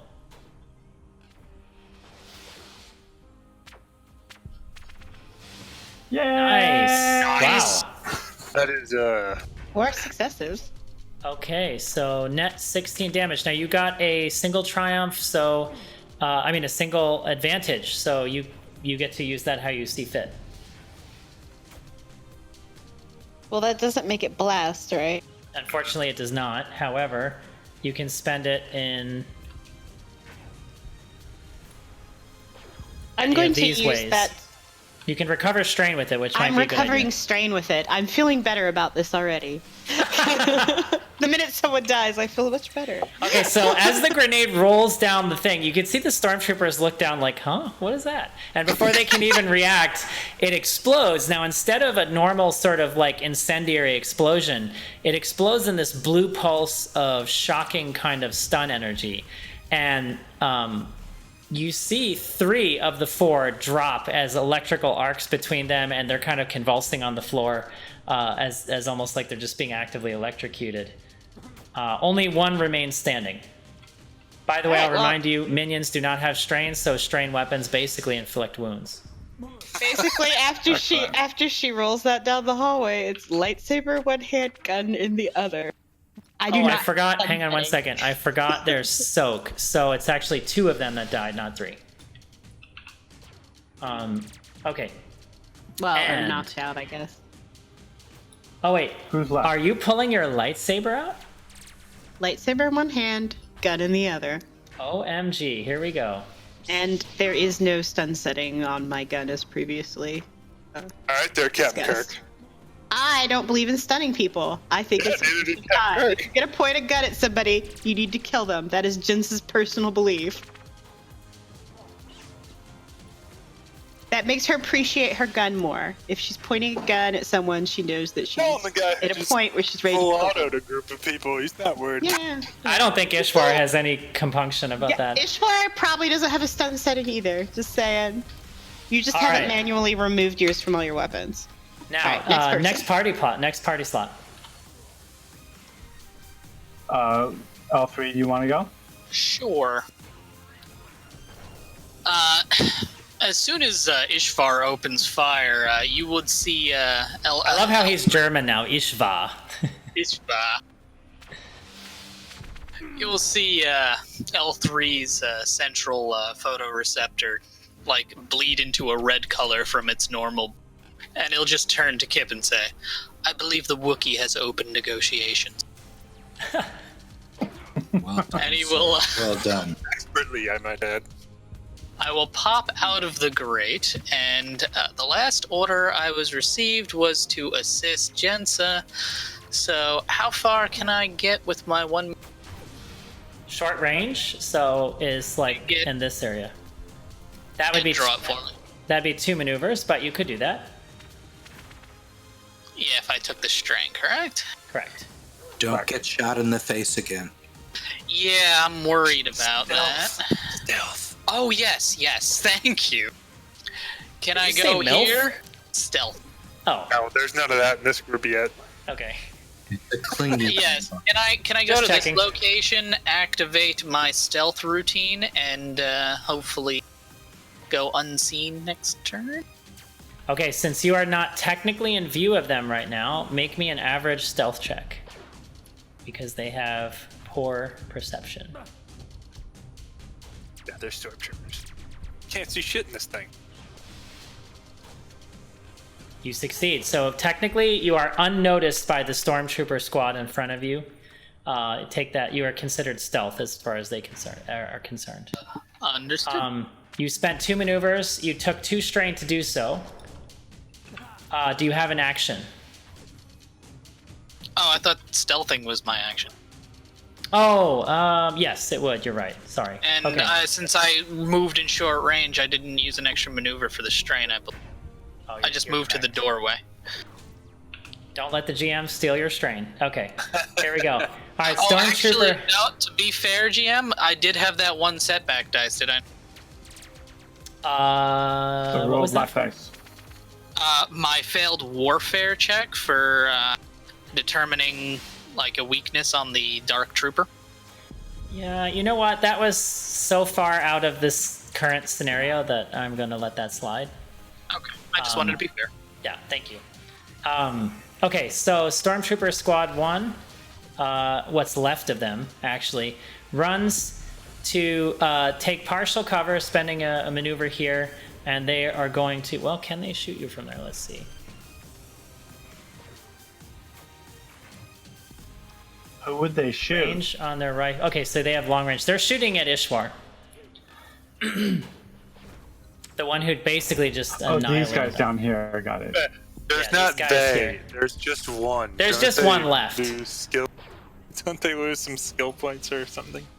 Yeah, in a minion They group, lose a for lot, everyone yes. you kill, they start losing skill points. Sweet.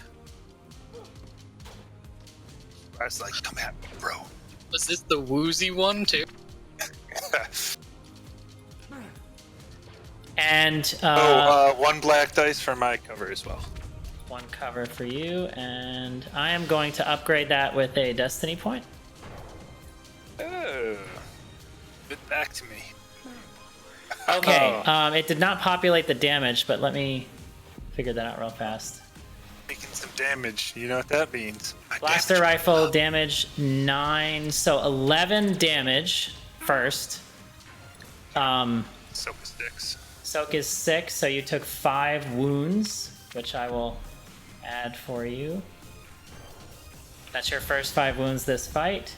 So you get kind of hit by a few stray blaster shots. It doesn't really in particularly phase you. It just pisses you off, actually. I want. You get to choose. I'm going to let you choose how to spend the 3 threat. Yeah. Can he accidentally blast the door commands, making the Dark Trooper have to go the long way around again? Is there a? Here's a question. Is there a proximity mine in that area? There is, as a matter of fact. I would like them to accidentally shoot the proximity mine, if that's possible. The only problem is it's behind them, and they were shooting at you. Okay. All right. In that case,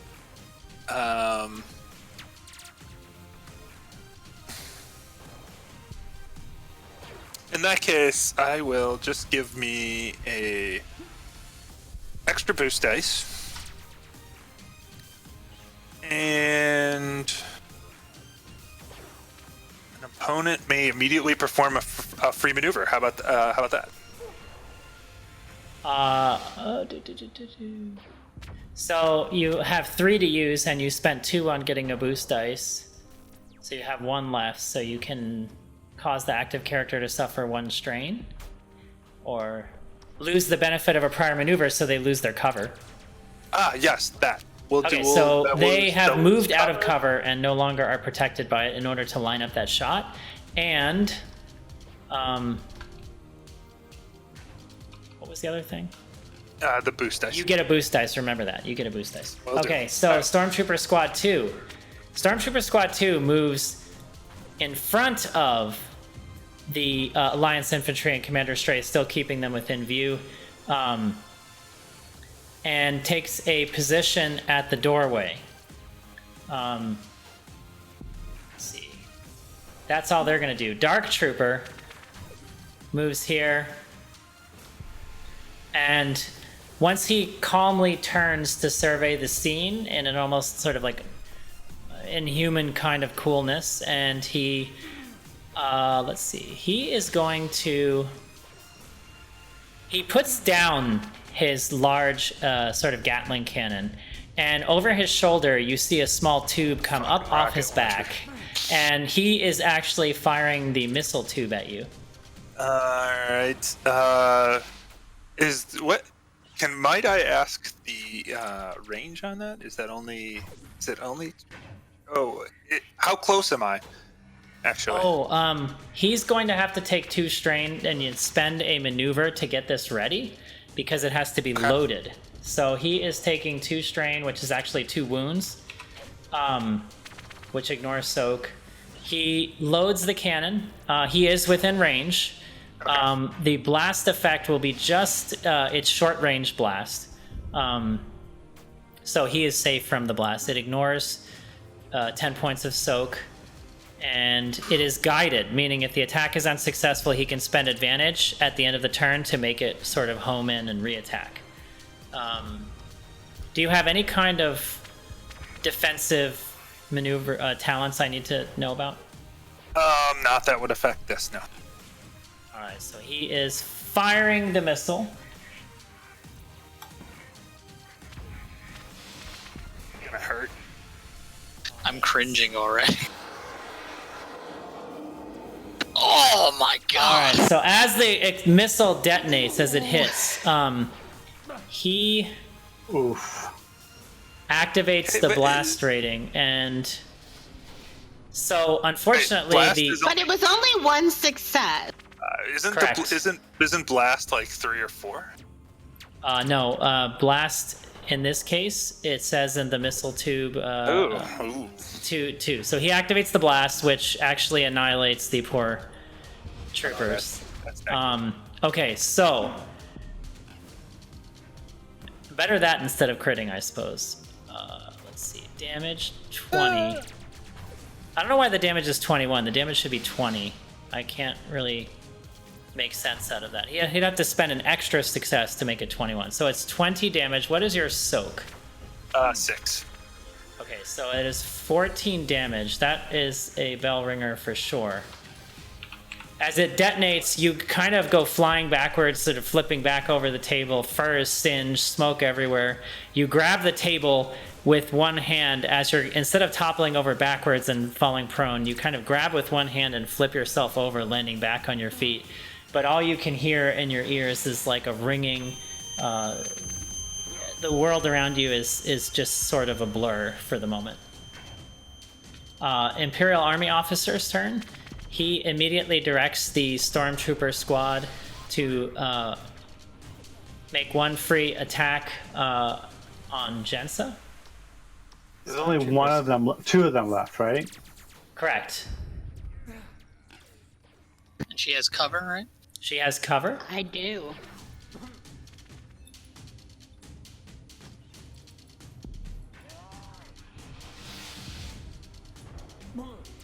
Oh, okay, yeah, you have cover. Okay, so they fire upon you, Jensa. It is, what is your soak, Jensa? It's been so long. 3. Okay, so they actually score 8 wounds. So you get hit pretty hard with the blaster fire as you kind of flip yourself My back around the shoulder corner. apparently was still sticking out. That beautiful jacket that Geleth gave you has a big blaster scorch mark on it now. Oh. Jensa, it's your turn to react to this brutality. Wait, Kip hasn't gone yet this round. Yes, he has not. Ooh, we skipped. Oh, okay. Jensa already went, so it's actually Kip's turn. Yeah. Okay, so he's going. How long would it take to move to where Jensa is and fire? You can move that in one maneuver to where she is. Okay, so he's going to move there. He's going to fire, and then he's going to spend a strain to take the cover action, whatever it's called. Okay, so 2 strain. You're in cover, and go ahead and make your attack roll. It is actually 1 purple dice at this close range. Okay, perfect. Let's see. And they are actually not in cover at the moment. And 1 purple dice? 1 purple Okay. dice, because it's close range with a ranged weapon. All right. Oh, nice. So you unload with that blaster carbine, and you have an advantage to spend. I'll let you choose how to do that. You score 13 damage against the stormtrooper squad. That only has 2 remaining, and they have 5 soak, so 8 damage. So not only do you kill the third one, and the one remaining is literally grievously wounded and bleeding, smoking. His armor is kind of scorched, and he's barely standing. You could blow on this guy and knock him over. Okay, what can I do with 1 advantage? I know I can reduce my strain by 1. Okay. By the way, I suggest dragging that down to your hotbar at the bottom, so you can always pull it up when you need it. Anyway, I'm going to give a boost dice to my next the next guy, the next ally who goes. Okay, allies, remember that.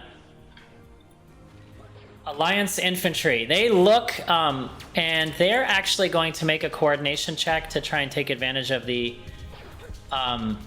confusion in the moment to see if they can untie their bonds.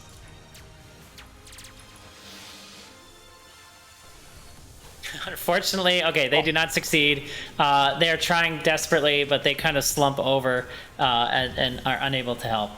Commander Straith is going to do the same. Hey! So, you see Commander Straith actually like flip himself up, kick his legs up, over, move his arms underneath and flip one arm out, and he's able to sort of contort himself and get out of the bonds. That is actually his action. He is going to use a maneuver to start untying the bonds of his comrades. He will give them 2 boost dice on their next attempt to do so. And we are back at the top of the round. Stormtrooper squad. Which one is that? Okay, this pathetic one. Kip, they are shooting at you. He is shooting at you, the lone survivor. I have cover. And they miss. And they score 2 threat. So you decide how that's spent. Second stream. You can perform a free maneuver. Okay, so alright, you've killed them. How about this? Somehow the like when I killed his other friend, the piece of the comrade's laminate armor like short-circuited his blaster, and so when he shot, it actually blew up and killed him. I like it. Okay, they slump over dead, and you've cleared this area. We have a first party member initiative slot. Who's going to take it? I'll do it. Do it. Since I'm in the process of showing you guys how a character can die in this game. Wait, Isshwarr's already there. Which one of us got shot with a fucking rock? Yeah, Isshwarr just took a missile to the face, so I think he gets the sympathy vote this round. Wait, by the way, can I suggest that the next earliest opportunity that you guys start investing in stim packs? Yeah, well, we have to actually start being able to do mercenary jobs. We have to be able to go shopping. We have to actually get to somewhere to actually do a job where we are not, like, suddenly swarmed with stuff. I mean, we've been kind of busy. I'm just going to say it, our defense, we've been kind of busy. Point well taken. Point well taken. I have a stim pack. I have Is she stim pack worthy? I have 25 credits on my character sheet. Just letting you know. Tyrus is holding all the money in his backpack.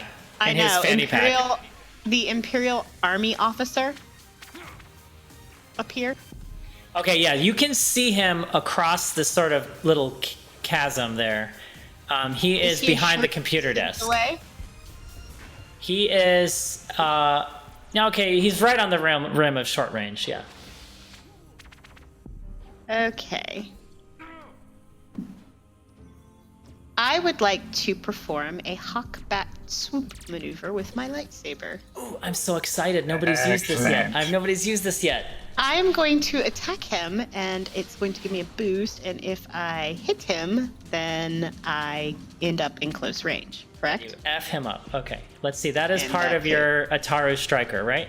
Yes, it is. All right, it's the first time anyone's used this. So take Hawkbat Swoop action, perform a lightsaber agility combat check against the target within short range, adding a force dice no greater than your force rating. So make your lightsaber check 2 purple dice, and then roll 2 force dice.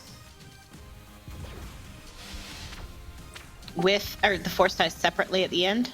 Just roll them both separately, Just all at the same. You could roll it all together. You can do it all at the same time. Yeah. I was just wondering if you won't break fantasy grounds, I promise. Oh my god. Holy crap! Use them. Okay, first of all, for our listeners, 4 success, 3 threat, 2 triumph, 2 dark side points. And the first time I have used my lightsaber. Under his waist. Okay, You crit. No, wait, did you? No, you didn't crit. 2 triumphs. No, actually, two triumphs, you've double crit. Number one. Let's do these one at a time. First of all, are you using the dark side points? I assume yes. So, Jensa, you are fueled by rage and hatred and anger as you do this. I'm remembering being a little kid and watching the Jedi, that basically the closest things I had to a family, the only family I remember, getting hosed down by stormtroopers. So yes, I'm having an angry moment, one might say. My character has a mental condition, and it's not her fault. And as you let the anger fuel you, you kind of see your vision blur for a second as the strain is kind of catching up with you, but your rage keeps you up. And you pull the lightsaber out, and as you ignite it, your body darts forward almost as a streak and actually clears the open chasm over the desk, and you swing the lightsaber forward as it arcs through the computer desk. It cuts through the desk and the terminal and him. As you kind of grunt, and we're going to be applying, we have, 10 damage ignoring all soak. You've really crit twice, and you have enough to actually, does your weapon have any special item qualities to activate? This is Reach literally and the Sunder. first one. Okay, so The if first you want lightsaber to, that came into her possession, she did not feel right about using. if you want to, you can destroy his weapon in addition to critting him. Is he going to survive this? Is that going to be an issue? I guess question. we might as well cut through his gun as well. Why not? He will survive this, technically, but not by much. So not only does this sweeping undercut sort of cut through the desk, through the terminal, right up through his midsection as you gash through his chest, but his gun in his hand is actually bisected and is completely useless. You actually render it inoperable, and you crit him, so we're going to be rolling a critical. You can always get lucky and hit that critical where you get to. I know how this generated threat. I now look like I'm a Jedi Master or something. Yeah, no, you literally knocked him prone. You literally have reached to the dark side and felt the thrill of such power. As your teammates have never probably seen anything like this before, and it is kind of exhilarating, the power that rage can bring you. Now, by the way, since Kip just learned how to actively tap into the power to the Force, he sees you do this and he's like, yes. Good. +1 strain, and he's knocked over. All right, so he is severely injured. You've knocked him senseless. He falls back out of the chair. He's screaming because he can see the flesh of his pectoral muscle kind of bisected as this smoking kind of cauterized wound. And his weapon is literally the two ends of the bisected weapon are still glowing orange from the lightsaber going through it. And he is completely sort of stunned for the moment. That was and pretty I'm going awesome, to yell Jensen. to the commander, "We're here to rescue you." Oh, we're going to quote Nobi, "I'm here to help." Here to help. Okay, next party player slot after that epic awesomeness. Isshwarr, unless there's objections. Or Tyrus. No. It doesn't matter. There's none from Kip. Tyrus, you got something? Tyrus might be in the little Munes room right now. Yeah, I need to go too, so I will take my move. Okay, so Tyrus, you got something you want to do now, or you want to let if? Well, the only thing is if I can distract the Dark Trooper, that might help Isshwarr in his mission. Yes, please do, because I'm about to go full out on it.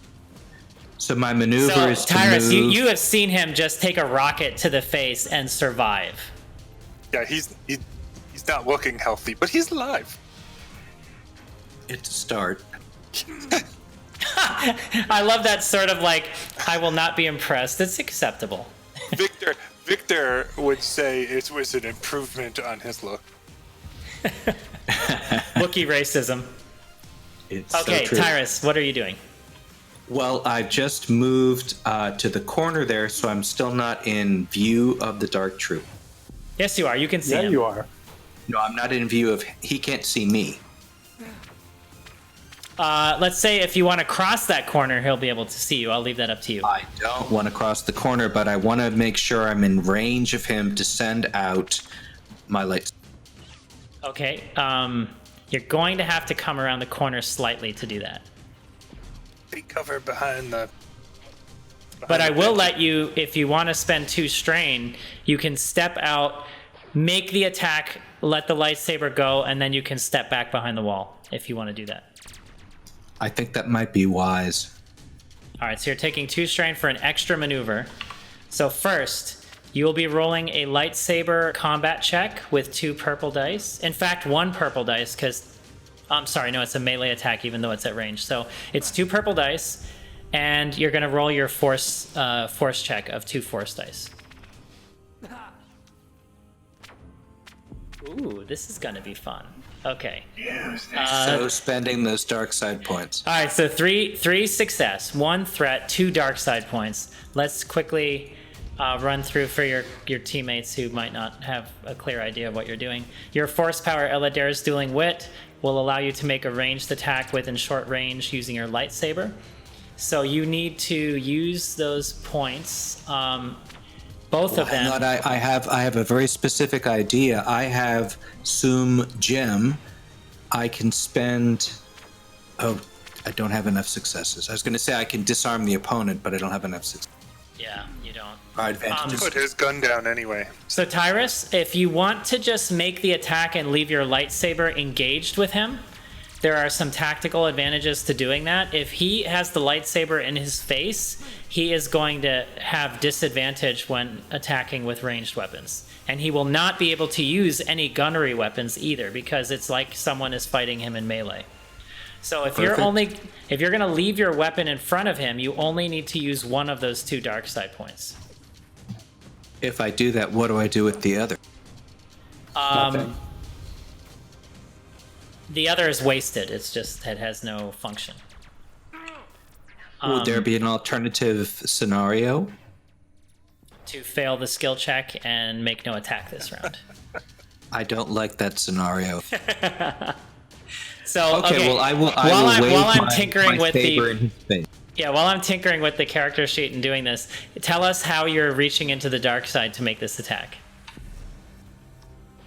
Well, with the scent of singed Wookiee fur in my nose, my brow wrinkles in disgust and horror. So I reach into the part of myself that I seem to reach into quite often in this game. And I imagine that time has stopped. I imagine that the sounds in the room have stopped. All I can see is the saber lifting from my hand and dispatched on its way. And I send it to the dark trooper. And I try to strike him in the head, but he's a little too fast for me. So I simply wave the light in front of what passes for his eye and prepare for my next attack. Wait, you still hit him though, right? Yeah. I don't think I did too much though, did I? Well, hang on. I'm just looking at one thing. Breach, ignore 10 soak. So you carve right through his resistant armor, and you do 8 damage directly to his core. So I take it back. I shove it right in his core. however, because you rolled 1 threat, you're taking an additional strain in this action, bringing you to 10 out of 13 strain. So you're kind of precariously close to passing out here. The Dark Trooper, where is he? Okay, so he's moderately damaged as you see the lightsaber flick up across his shoulder, cut it. He actually, kind of like his gun falls down to his side and the missile tube rolls back onto his shoulder, kind of unable to deploy. And the lightsaber is hovering in front of him, kind of making arcing slices as he's trying to dodge out of the way. And our next party slot is who? It will be Isshwarr. Isshwarr. Missile face. What are you gonna do? Yeah, Isshwarr Missile Eater. I am going to drop the gun and pull out my vibro axe Oh, And shit. here comes the Wookiee. Maneuver. I want to go here. Okay. I will then take a extra maneuver. So I will suffer 2 strain to take a defensive stance, which will add plus 2 melee defense to all melee attacks against me till my next turn. And I'm going to attack this guy. So do it. 2 purple dice. And isn't there a boost dice still hanging out there for Isshwarr? I'm grabbing it. Oh wait, your weapon okay, you're hang on one second. That roll counts obviously, but I need to update your weapon because you increased your bronze, so the damage on your weapon goes up 1 as well. So your Vibroax is now 7 damage instead of 6. So I'm changing that. So you're adding 1 to your damage result. Okay, so that would be 12 with a pierce of 2. Pierce 2 is your weapon? Yes. Pierce is... My brain is slow. Ignore 1 soak. Ignores 2. Okay, so he has 8 soak, so you carve off 2 of that. So you're 12. So you do 6 damage to him, which actually... where are you, Dark Trooper? Oh, poor Dark Trooper. You get to tell us how you just killed him. He lops his head. He charges him and just goes right for the head, right on the shoulder where it meets, and kind of just slices from shoulder to under the other arm. So just. You want another gun? I have. No, you want now. the armor. That's right. No, I need his head, but I also want the. I also want his. I don't think I could carry 2 of those. They're quite heavy. So you got some Wookiee vengeance on him as his... Oh, by the way, another nice, fresh Dark Trooper head rolls off of his shoulders. Yes. Yeah. My family has been looking for one of those for a generation. You're gonna have to keep looking, says the Wookiee. Although he doesn't understand you because no one speaks Wookiee. Fire is gonna be so sad. I'm just across the roof. He yells across the room. The Wookiee said you have to keep looking. If you give me Stormtrooper 5 Squad minutes to 1 study, I would speak it. takes cover and maneuver and is firing on you, Isshwarr. Who? Stormtrooper Squad 1. Do they have an angle on me? Do I have cover at least? Hopefully They do. They're kind of poking around the corner, shooting at you. All right. No. The Wookiee may pass out right here. Let's see. How many wounds do you still have left? I have 4 left. Jeez. Wait, Oh, actually, that reminds me. It wouldn't have mattered because that Dark Trooper died, but because he's raging right now too. He is in an adrenaline high right now. Okay. They hit you. What's your soak? Soak 6, and that is exactly 4 damage, which is my threshold. So you go Okay, down. so your teammates unfortunately see a blaster fire hit you, and unfortunately, as you see this, you hear Isshwarr kind of yelp out in pain as he goes down and slumped over in the corner in a ball of fur, and the stormtroopers are like, kind of like, oh, let's get him, and they rolled 3 threat. Isshwarr, what do you want to do with that? Negate the damage. 3 strain, they die. They die to kill me. How much? I don't know how many hit. They can't have much hit points. 3 strain. Oh, they suffer 3 additional. Oh, that's actually really good use. Oh my god. Okay, so they have 1 wound left. Ah. They're barely holding together. Okay, so Stormtrooper Squad 2. Where are they? Okay, so they are going to... They see Jensa's vicious slash against their leader. They failed to notice that the commander has gotten out of his restraints. And they open fire on you, Jensa. Do you have Reflect? I have a 1, 2... Twice I have Reflect. I also have Nice. one parry. And is good. you are behind the army officer, so they are actually taking a setback dice to avoid shooting in melee. If they roll 2 threat, they actually hit him. So, and they miss, and they roll 1 threat. So you can use that as you see fit. And it is the Imperial Army officer's turn. Bonus is me? What's that? I haven't been allowed in melee combat, so. You can cause the 1 threat. You can basically cause them to suffer 1 strain, which I will add as there wounds. You go. All right, so it is the army officer's turn. He actually, in abject terror at what he just saw, as he like his face contorts as he's like, Jedi. And he crawls backwards through the door. He's on the ground on his hands and on his back, like crab crawling backwards to try and get away from you. He has no blaster. What does he have left? Nothing. He has no weapon. He is going to use overwhelming fire to order Stormtrooper Squad 2 to make a free attack on Jensa.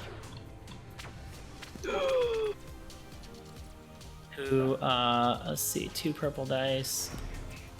If they hit, you can use Reflect. Okay, so they do hit. Jensa, yes. You have 2 points in Reflect. If you use Reflect, you'll fall unconscious.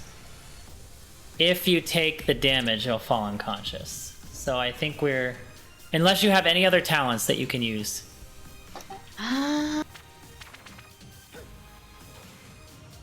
So they actually crit you. Not good. What is that? 53. I'm gonna try to reflect it. I mean, if I'm gonna go down, I'm gonna go down from a headache, not from gunfire. Jensa, you go to reflect, and as you're kind of sweeping back and forth as there's like a hail of blaster fire coming at you. You reflect the first 2 as you're trying to dodge, and the third one hits you in the shoulder, and you kind of go down in a spin as the world goes black and the saber kind of falls to your side. And you guys see her go down. At least, Tyrus, you can kind of see it through the doorway. Kip, you're in total view of it. L3, you're not sure what just happened. As Jensa goes down, even the rage that fuels her wasn't enough to kind of keep her from that treacherous move that the army officer just made. We are back at a party slot. Who has not acted this turn? I think it's L3. Yeah, L3. Kip, did you go too? I went already. You go first. Okay. How many maneuvers will it take for me to get to the officer? You will have to stealth. Remember this. Your stealth. You could take 2 maneuvers, giving you 2 strain, and you'll still have an action. I will do so. Seeing Jensa's prone body, my calculation for success goes slightly down, but seeing the wounded officer, I want to eliminate that threat before moving on to any additional. So, one of my right arm would hinge back, my hand grasping my forearm, and the vibro rapier extends with a slow, menacing as I head to finish off this officer. Okay, so you're gonna make your combat check, 2 purple dice. He is unaware, so you get a boost dice.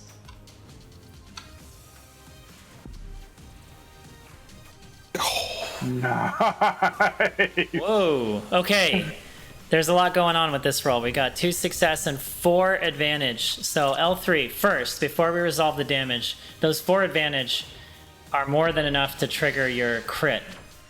And let's see, you get ignore 5 points of soak. Defensive 1. Okay, so first of all, Does my vibro rapier damage go up because I upped my brawn? Or is that like a brawn rank 4 ability, Nana? Your Vibrio Rapier should go up with your brawn, so that needs to increase. So it's brawn plus 2. It's brawn plus 2, so your brawn is what? Your brawn is 3, right? Brawn is 3. Okay, so your base damage is now 5. Okay. So that goes up to 7. First of all, you crit him. If I'm not mistaken, he was already crit once, which is not going to be good for him. Yes. He was, yeah. Ooh. 104 on the roll on the crit. Maimed. Maimed. Oh. One limb is permanently lost, cannot perform actions with that limb, and all other actions get a setback Is he dice. still alive? Well, that's the real question. You scored 7 damage and you ignored 5 soak. Let's see what his soak is. And I sliced him in half, right? Yeah. Okay, so you ignore all of his 4 soak, and basically your rapier, you can narrate his death for us, please. Remember, it has to include an arm or a leg coming off. Disembowel and cut off his left leg. No. Basically, as I approach, it's like I stealthily round the corner as L3 sees Jensen down, like slumped by the desk. He will slowly and carefully move over her body, wondering if she can be repurposed as they suggested he could be repurposed. I didn't say anything. Poor Jensa. And he will finally follow the trail of blood that I'm sure the officer is pulling as he's dragging himself out the door. And as he sees the prone officer, he will raise his vibro rapier and like cut down. And I'm sure the officer tries to like thrust a hand out to block the impending fall of the blade, and he just chops that right off. Then like swishes back with the blade and then just stabs right through the heart. And you watch this bastard die as you have memories of your past and standing side by side amongst the Jedi in many diplomatic actions. And seeing Jensa fall in that moment probably triggers some form of memory for you. This brings us to the Alliance Infantry, who immediately are going to try and free themselves again with 2 boost dice. Poor bastards. Don't choke this time. And they suck. Okay, so they're still in their wounds. They get 2 boost dice. Commander Straith just looks down at them and is like, "You idiots." And he's when he sees Jensa fall, he actually he calls out, and you can see like genuine terror in his face because he's a Jedi fanboy too. We've kind of yeah. Well, I mean, he's gone to all. Calling me, yeah. He got the full view of me do that awesome swoop, and then the commander saying Jedi and getting me blast down. I'm sure he's got some PTSD too from the old. He's gone out of his way in his career to protect Master Nguyen. So seeing another possible Jedi acolyte who is talented as you obviously are by what you've shown him, he screams out and levels his Viper blaster pistol, and he points it directly at the Stormtrooper squad. And he is spending a destiny point.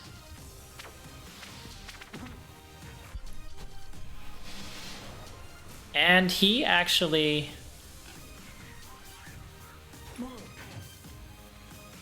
really don't want to know where is using a commander talent. So he is going to get... his weapon gives him 2 boost dice, and he gets a 3rd boost dice for his talent, so... Hey! That is interesting. 7 million advantage and a triumph, but he misses. And what does the GM do with this mess? 10 advantage. That's insane. That's like 5 advantage and a triumph. Okay, so let's see. Wake up all unconscious party members. Is that on the list? It reduces Okay, the so strain of all actually, your party members. he's All I'm able out by his strength. he is able to spend these 5 advantage and triumph. He actually he skillfully pulls the blaster out and fires and shoots the weapon out of all of their hands. I mean, just like 1, 2, 3, 4, like hits them right in the wrist and injures them. Weapons drop out of their hand, and then they kind of step backwards, and before they know it, they're trying to flee, and they run right into Tyrus, who is there blocking the exit. They have no weapons anymore, and they put their hands up. The one remaining stormtrooper at the bottom, let's see, He's high on killing the Wookiee. He is high on killing the Wookiee, but unfortunately it's a party member's turn first. It's like It's Kip's turn. Stormtrooper Squad 2 has surrendered in abject terror as the sharpshooter has just shot the weapons out of all their hands. Okay, it's Kip's turn. Kip he sees the Wookiee, he sees all this go down. He sees the Wookiee go down. He knows there's fire coming from the other side. Kip, high on his earlier use of the Force, runs all the way down.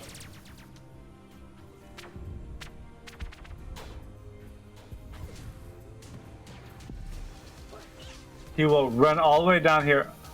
He will spend as many strain as he can to get down there. He will, as he runs down there to save Master Wookiee, he deploys Remus, and he says, "Distract whoever is in front of me," and he's gonna fire at whoever's in front of him. So,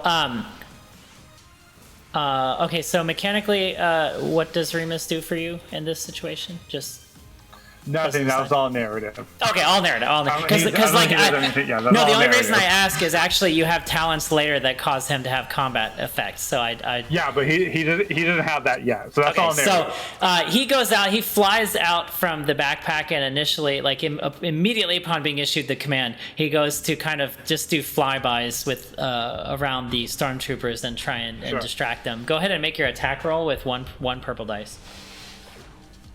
Okay. Do I have and Isshwarr, any like light through side? one closed eye, as you're barely conscious, you see Kip actually standing we have over one you. light. We have one light side shit left. You do. He's You see totally Kip gonna use standing it. over you, and you kind of get a sense that he is acting to protect you. So Kip's gonna use that. So he does a. Oh, you spent it already, or do I? I move that over do so a you can plus. upgrade your attack roll with the green plus. Got it. Okay. Boom. Successfully. All right, 2 success, 2 advantage. So you hit the stormtroopers, let's just say because you scored 11 damage and there was only 1 left. You basically struck him dead in the chest, and he flips over backwards over the railing into the abyss. And Yeah. what Kip do you actually do at that moment? slides into the room. It's a very acrobatic. Like, you would never expect this kid who's like seems to be like a computer nerd who spends all of his time playing video games. You would never expect him to be as acrobatic as he is, but he's surprisingly acrobatic. And he slides in. He's like, like John Woo style slow-mo, like firing as he moves. Doing some John Wick shit. Exactly. Okay, so as you have regained control of the bridge, If we're out of combat, Kip is going to spend his 1 stim pack, and he's going to slap it on Isshwarr. in this moment of heroism, you apply the stim pack. Isshwarr, since you have not yet been healed today, you take 5 wounds back. That brings you to 19 out of 23. You are Actually, now conscious. I was gonna say something. It should bring me technically to 18 because I was at 19 and they did 4 damage, right? So Yes. that should have put me at exactly So you 23. you come around. Yes, he sits up. He almost jumps up and like grabs Kip like he's about to like rip him shred to like tear him apart. And the Wookiee's like, and Remus is like, hold on there, and he says it in your language. He's like, hold on. Right, like he is. You could see his eyes are like bloodshot, and like the words take several seconds to sink in because he is still in his berserker kind of rage. Yep, sure. It take like 1 finger at a time comes off of your clothing as he lets you. Yeah, and Remus is like, okay, deep breaths. It's definitely you are happening. you are the river, or you are the bank. The B1. And then he pushes. He's like giving you a zen. And then he slaps at Remus because he's just lost, so he's extra angry, and he's got shrapnel sticking out of his entire torso. So as you guys are doing that, Commander Straith, kind of looking disgusted at the Alliance infantry that's still bound up, kicks them over with his foot, pulls out a knife out of his boot and cuts the restraints. And he runs over to the terminal below and he screams to the terminal for medics to come to the bridge. And a group of medics finally come up the turbo lift, grab Jensa, and they immediately pick up her lightsaber and take it with them, and they pick up her up and run her to the medical bay. Thank goodness you're on a medical frigate. He then looks around and says, get any available medical personnel to attend to the injured, put the stormtroopers in the brig. And he walks up. Probably jump the light speed. Jump the light I can't speed. say that because I'm unconscious. We're like, jump the light speed. L3 will suggest it in a very passive, quiet. Thanks, party, for coming to my rescue. Amanda, may I suggest we... Commander Straith says, good idea. Let's get the hell out of here. Well done, everybody.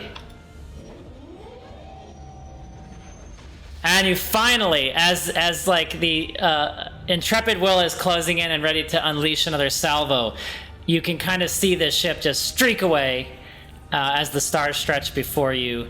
And you can imagine that Imperial Moff on the bridge gritting his teeth as his prize slips away. And as the blue streaks of hyperspace are seen throughout all window ports, Commander Straith walks up to you, Kip, and he salutes you and says, well done, son. I really did not think we were going to make it out of this. You guys are heroes, and in my book, the Rebellion owes you an incredible debt of gratitude because this would have been a massacre. I would like to note agree. now, anything said between the crew and the captain, my character is again not hearing. Correct. Jensa is being rushed to critical care at the moment. Because actually, Jensa, you had a fairly serious critical injury, actually. Kip says to the cap or to the rebel commander, he says, I agree, this would have been a massacre without us. Damn fine work, boy. You fixed this hyperdrive yourself? Yes, your Crew is a man. engineers provided me cover with their lives. You should repay them. They'll have a proper military burial for certain. You You should impress find me. a way to repurpose them. Repurpose them? Son, they'll have an honored burial. I would like to have you consider joining the Republic Corps of Engineers. However, at the moment, we need to regain control of all decks of the ship. Take time amongst yourselves to do what you need. After you have time to get rest, meet me in my ready room, perhaps tonight. It's been a long day, and I have a lot to do. Hey, I'm probably going to get to see Master Noon when I wake up since we'll be in the same room. You will both be in the medical bay. So the stormtrooper squads are ushered to the brig. Tyrus, what are you doing?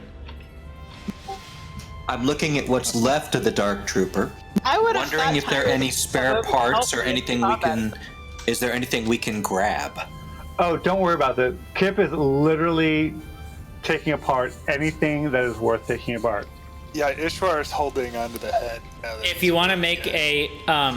What is the deal with the Dark Jedi, or the Dark, the heads of these guys? It's the Dark for my Troopers? legendary item. there's some things Were going they on. human? Or are they droids? I'm They're confused. droids. The Dark Trooper is a giant droid. Isshwarr needs certain heroic creatures' body parts for a legendary set of hunter's armor. Ah, okay. I going wasn't to make sure. a girl Well, out you of were girl calling them parts. Dark Troopers, and I thought I remembered you saying they were droids, but It I was is a trying giant not droid, to yeah. focus in too much on stuff when my character was on a ship fighting and the party was on the other ship fighting, because I figured I'd let them relay what happened to me. So I wasn't trying to pay attention too much, and I'm like, Are those actual stormtrooper heads? Please be robot heads. They're droid heads. Yeah, he's not covering Well, actually, I hate to say it, but he does need a stormtrooper head. I think for another part. But yeah. Anyway, a stormtrooper helmet. But I just like to point out. We have many of those. You can use them like little drums, like the Ewoks did. Okay, so go ahead. Point out what you were going to point out. I was just going to point out that not only does Jensen not hear the commander, but she would probably still think L3 is still a protocol droid because she has yet to see him do anything. I think you're a protocol droid. I think that's hilarious. So you were mentioning, Albie, that I can do a check to find if there's anything useful in the zone to take. Make an average perception check, please. Okay. And what should I do to repurpose the fallen droids? You don't find anything of note. However, we'll give you a boost dice on any next subsequent check you make unrelated to looking for loot. And what does Kip need to do to repurpose or to salvage the equipment and the Dark Trooper? Average mechanics check, Kip, and for every success, you will get a unit of spare parts that you can use for crafting. Do I get a boost from Remus? In this case, yeah, you would. Okay, so average is 2 purple dice? 2 purple dice, yeah. You're basically going to try and granted this will take downtime, so I'm going to say it'll take like 3 or 4 hours, but you're going to drag the 2 Dark Trooper bodies you're actually going to direct your new sort of technician minions from engineering to pick up the remainder and meet you in engineering.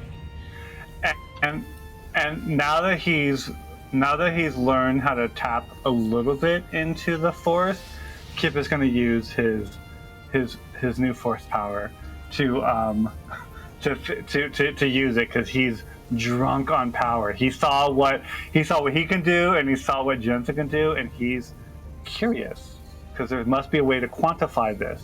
Maybe, Mommy, wow! Maybe algorithmically. I'm a big kid now. Wait. What is this force power? Oh, okay, you're using that manipulate force power. Okay, so let's see. That adds an extra success, correct? You rolled 3 success, 2 advantage. Or advantage, whatever is more advantageous at this point. Success is more useful to you. Okay, so success. Okay, so you are able, over the course of the next 4 hours, to disassemble systematically the Dark Trooper, and you are able to salvage 4 spare parts. You will be saving these for crafting, item crafting. Okay. And I'm adding that to your character sheet. You have 4 of them now. Very good. So Kip, you're going to be busy for the next few hours. By the way, you guys have been awake for quite a long time. Jensa is in the med bay. The rest of you are free to do as you will because you have, let's see, let's pull up our map here. Time, oh my god. Known galaxy zoomed. Here is... And some of these credits. Here's your current known galaxy as far as you guys have traveled so far, and as far as the star charts that you have been using. You were outside of Spinax, you can see. It's right along the purple line, which is the Perlemian trade route. It's a major hyperlane. If you go off one of the minor hyperlanes, you'll see right above Liana, Spinax. So you've jumped into hyperspace, escaping Spinax, and heading towards Liana again. That jump is going to take about 4 hours. Remember, we have to drop off drugs while we're in this area of Tyrus, since you're business-minded. And yes, you will be able to do that as soon as everybody's up, and you are getting dangerously close to the beginning of the Great Hunt, actually. kickoff ceremonies we were gonna are. drop off the drugs, check on Master New, and we thought that'd take an hour. Drop off the drugs and then go straight to the mercenary hunt. But Don't This forget party- our cargo of semi-precious, not people that we've got in the cargo. I know we've got to drop all that shit off. That's what The literally spice. we were just checking on Master Newen and then dropping all our stuff. We did check with a sense force that there's nothing. It's spies. There's nothing that's a consciousness in the box, presume. There's So no two children things. stuffed in the box, promise. I think Jensen and I are both doing education checks for learning Wookiee. Yes, and I have a lot of conflict to resolve. Yes, go ahead and make And we your. have conflict.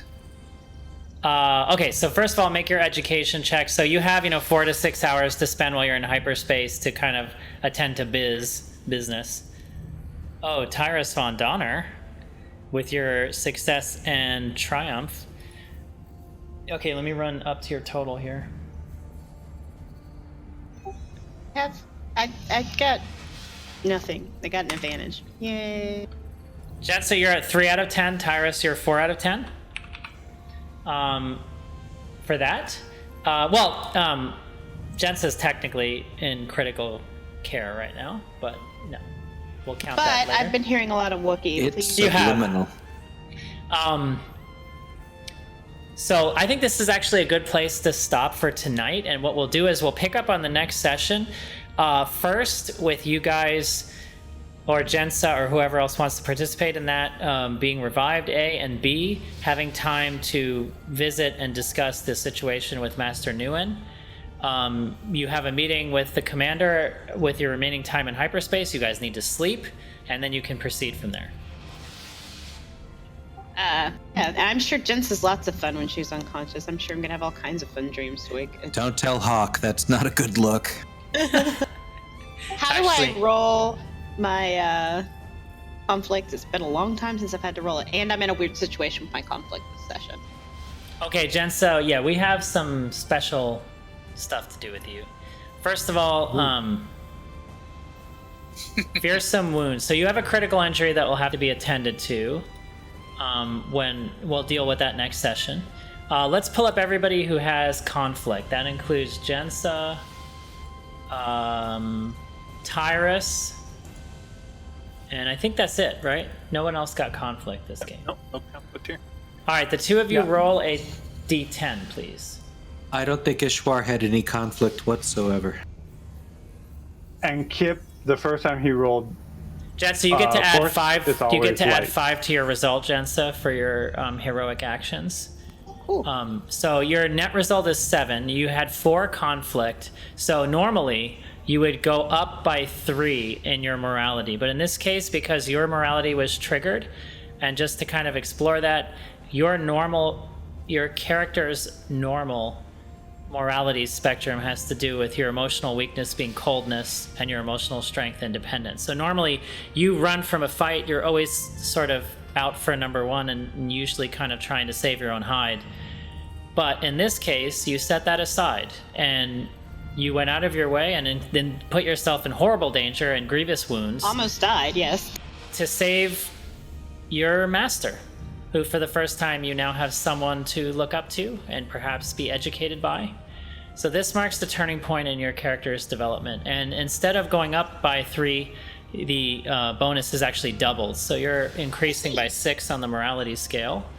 You are now at 55. Now, Tyrus rolled 3. Tyrus, you had no net effect. Your conflict was 3, you rolled 3. Even though you kind of tapped into the dark side, it was emotionally, mentally, and rationally justifiable to you. So remarkably, for all your dark side dabbling, you actually are fairly high in the morality spectrum, which is really entertaining. And then what we'll do is we'll pick up next time with the medical bay and what goes on after that.